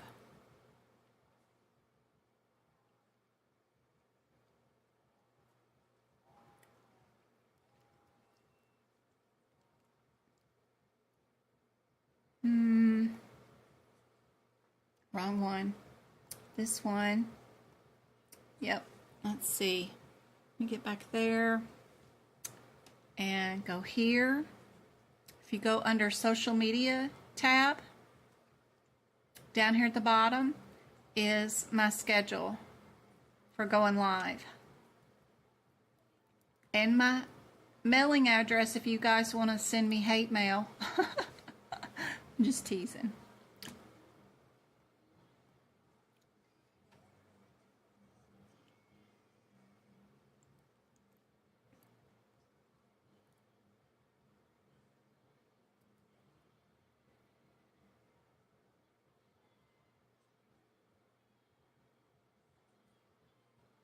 Also, we posted in the Discord group. She's live. Everybody come to YouTube or go to TikTok. And the Discord app will alert you too.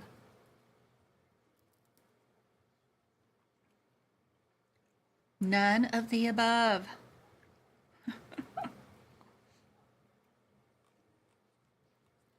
Those are all codes that we code on top of critical care. I finally got y'all in a question tonight. I'm glad. What about this one? If an AMI is documented, how is it reported? Are we STEMI, in-STEMI, AMI, or unspecified? Talking about heart attacks here.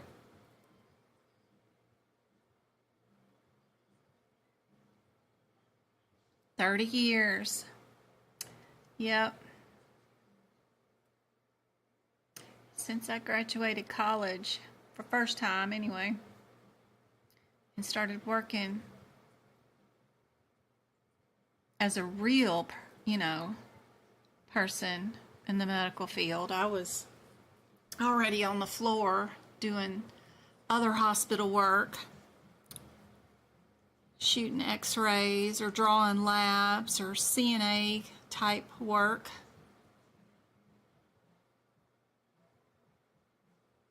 But when I got my big girl britches was 30 years ago. Yep.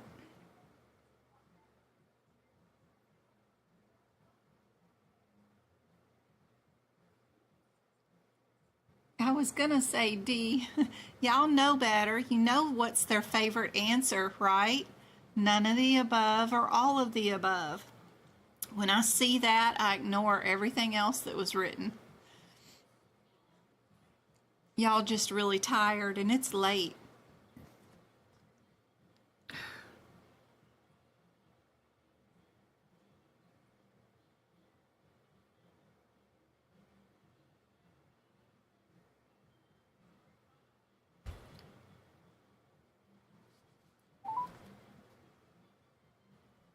Please leave your message for... Of course, he's got his phone off.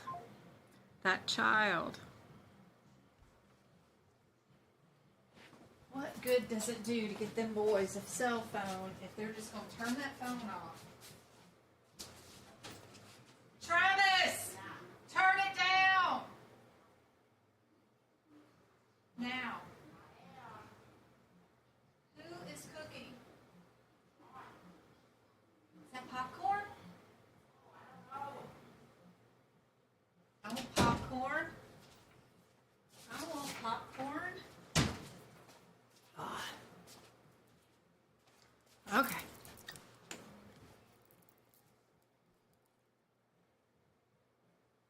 $11:30. It's only 8:24 here. Isn't that insane? We don't fall forward or backwards or whatever with our time zone. It's insane.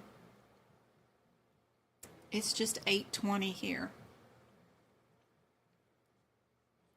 Did anybody get B? Yes, happy Easter. I forgot it was even Easter weekend. Haven't even done one thing. Which of the following most accurately describes the difference between type 1 and type 2 diabetes?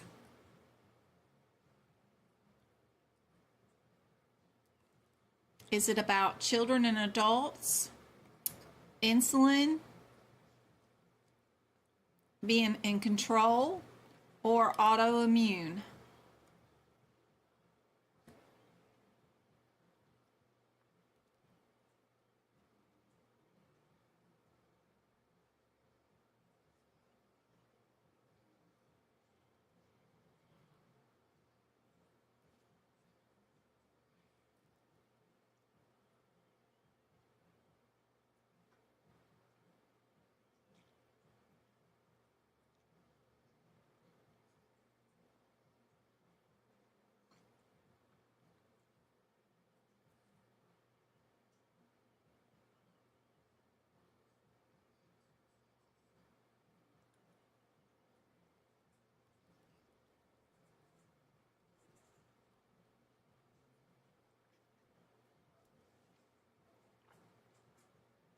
B's and C's.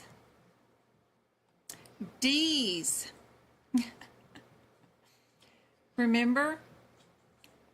Are they asking which one is not? I wonder if they were. Which one most accurately? I wonder if they were. That seems like that's the wrong answer, doesn't it? That's suspicious. Where did I get that mess from?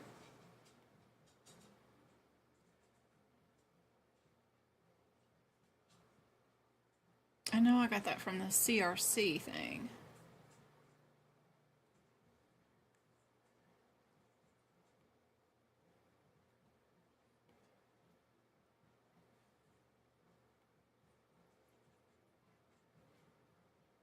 Oh, let me show you guys what I'm looking at. Wrong one. Wrong one. This one. I'm looking for that question. So I get these from. Like, what are they talking about? I wonder if it was here. Or was it?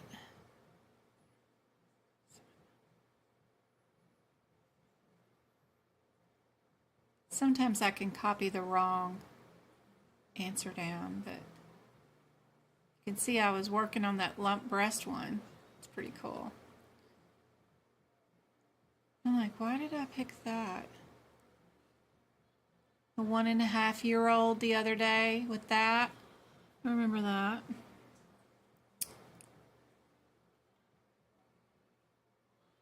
CRC ones.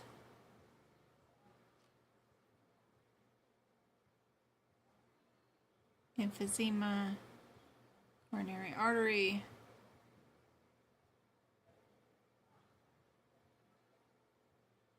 Just trying to pick the ones that don't say much about risk adjustment because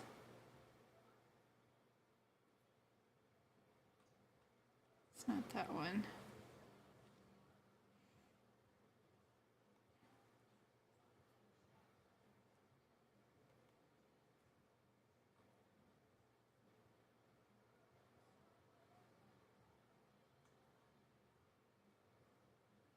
There's the heart attack questions.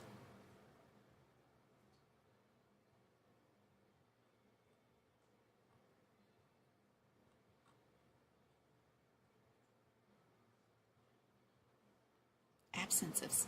There's that pet mall question. I know I copied that one today. Gangrene. I might have done that one.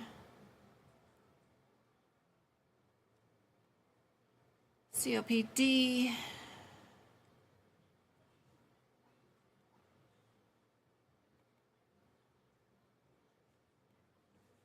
What are you doing? There we go.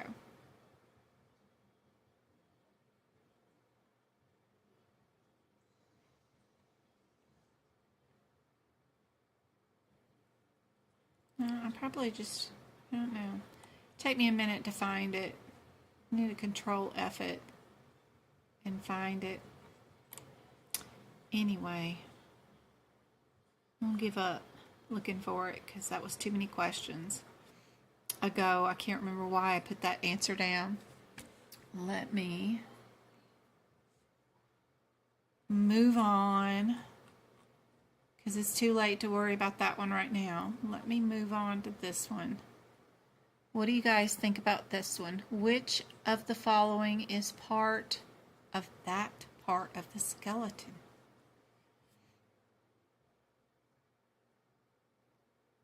Well, I keep looking for our diabetes one and see what I did wrong.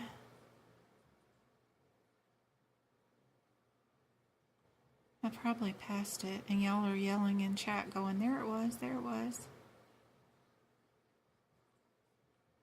I gotta go check on my mom.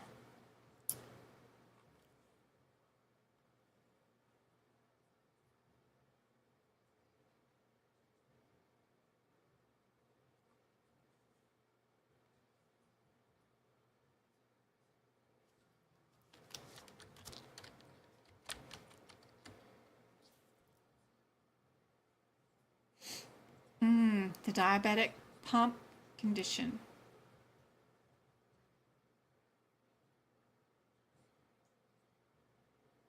Which one is not true? That answer was A for not true, but that's not the question I had.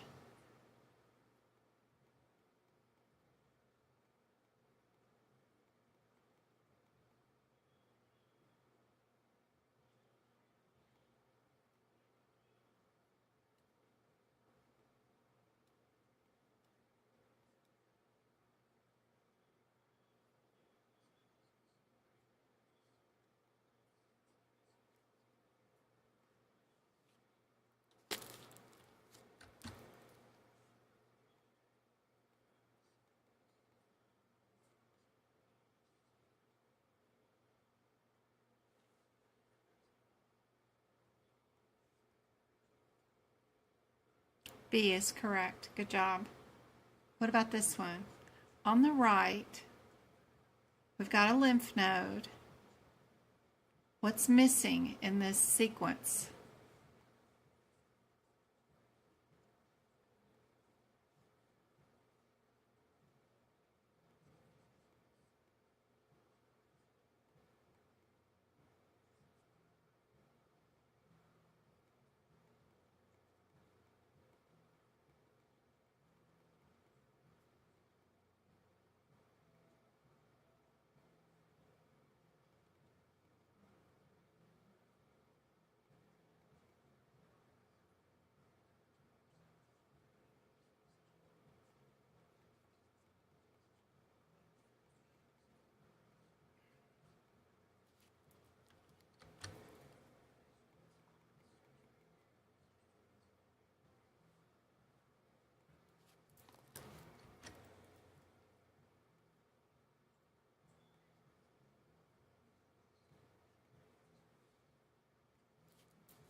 Can't find the question at all. That's crazy.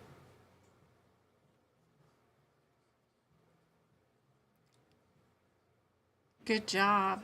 B is correct. And I actually have page numbers on where that answer is in your CPT book, because I wrote that question, I think, myself.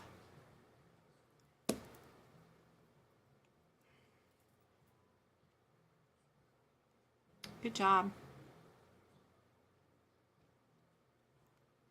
All right, Joey has oxycodone.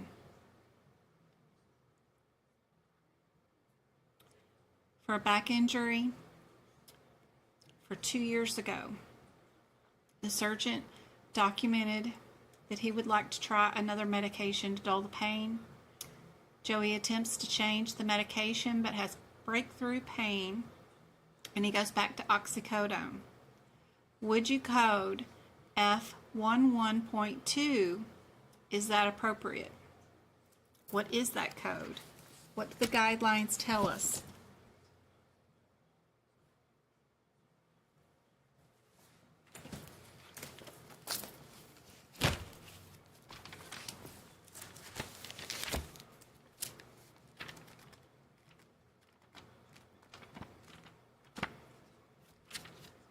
F112. Ooh, I got notes in this area. That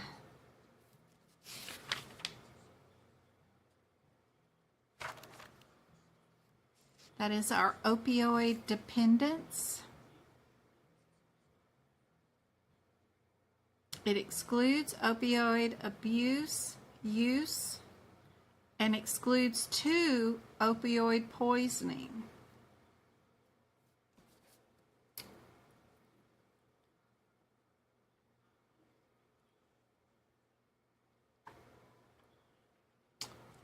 So is that a yes or is that a no?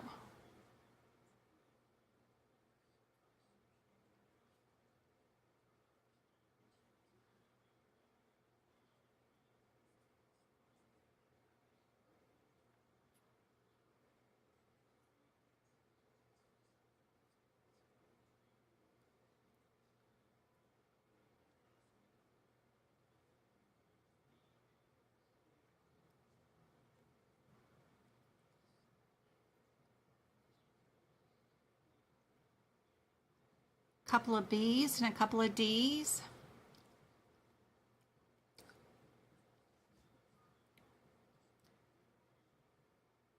F11.2 is opioid dependence.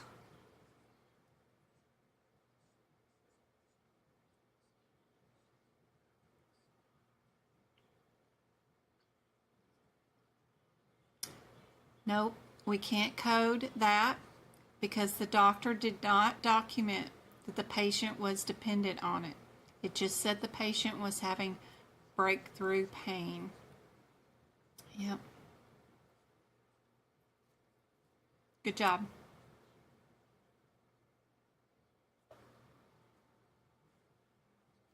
We have some diagnoses from the eye area, and that is diseases of the circulatory system. G codes, I think that's pain. Z codes are status codes, like we are history of, or here for a physical, those kind of things. G, let's see what section our G's are called.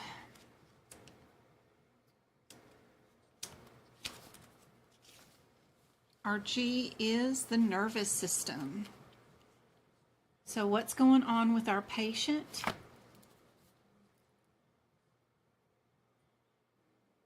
Do we have a diagnosis?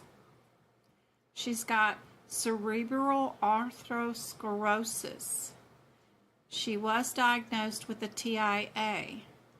She has been experiencing memory loss. Does that mean we're going to have 3 diagnoses, 2 diagnoses, or 1 diagnosis? Would we be utilizing the symptoms in the R section? Would we be diagnosing status codes for like history of? That kind of information can help you guys out during the middle of your exam.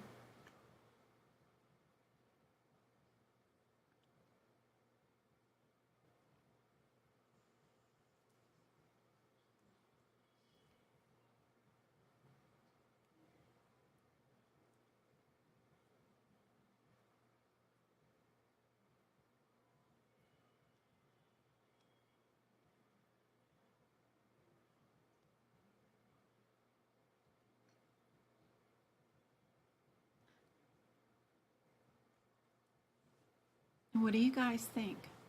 What do your guidelines tell you?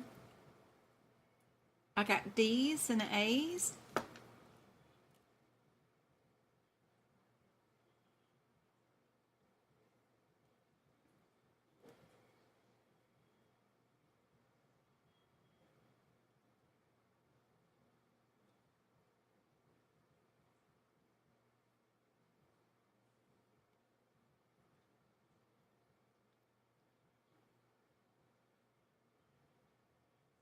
I like the history of, because you know you can't diagnose somebody with TIA unless they're having it right there in front of you. So I know the history of is a good thing. So I would get rid of D and B just based off of the TIA thing. I know we're going to be a Z. She isn't here today for TIA history of. She's here for an MRI because she's got memory loss. And what they found was the arthrosclerosis. That's a circulatory issue, right? So I like that A. Yeah. When tackling this one, remember you can't diagnose the TIA unless they're having the attack right in front of you. Everything is always history of TIA, and that'll be a Z code. That would help you get down to 50-50 shot, and then you just need to know which one goes first.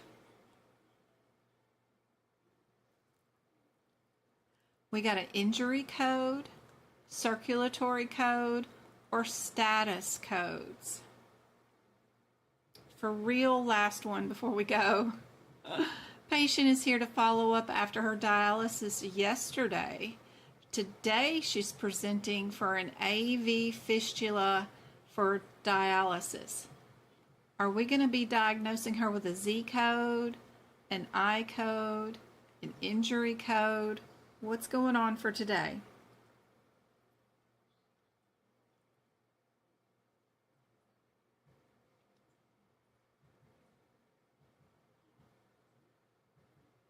Thank you, Juanita.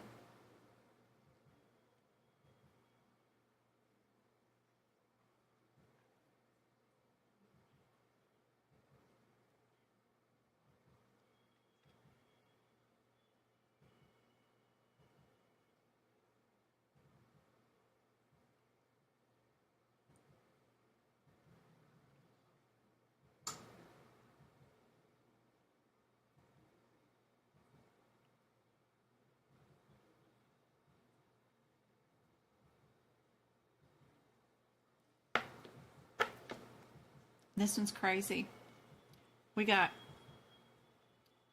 if we're looking for similarities, we've got two Z's, right? Other than that, it's not very helpful.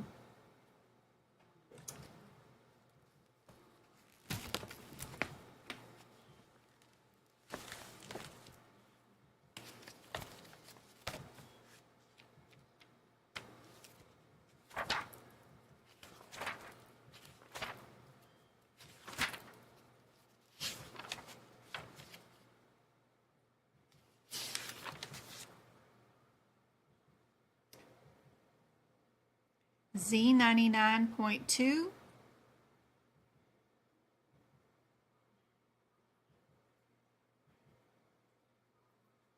is hemodialysis status. It's your status code, meaning the patient is dependent on renal dialysis, and that's why they're here today.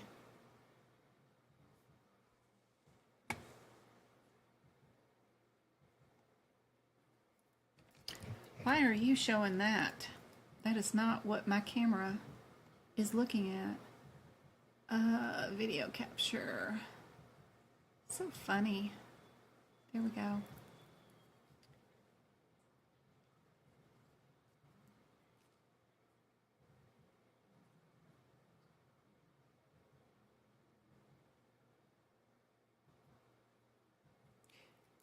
Their encounter is for fitting or adjustments to the catheter. It includes that. So, yeah, our particular question will end with that one. I hope this has been super helpful for you guys. It's been a lot of fun here. I've still got some more questions, but we'll do those maybe Saturday or Sunday, but I know it's Easter Sunday. It's going to rain here. We can't even go outside, which is really crazy because we only get rain maybe 10 days a whole year. So really neat. But I'll be around working this weekend. If you guys are around, maybe I'll see you on TikTok and we'll do some more questions. Still got some more pocket prep that I need to do. But I hope this has been helpful. I will see you back here on YouTube on Tuesday next week. For sure, we'll do on April 2nd some more practice exam questions. If anybody's taking their exam between now and then, I wish y'all the best of luck. Just keep me on your shoulder.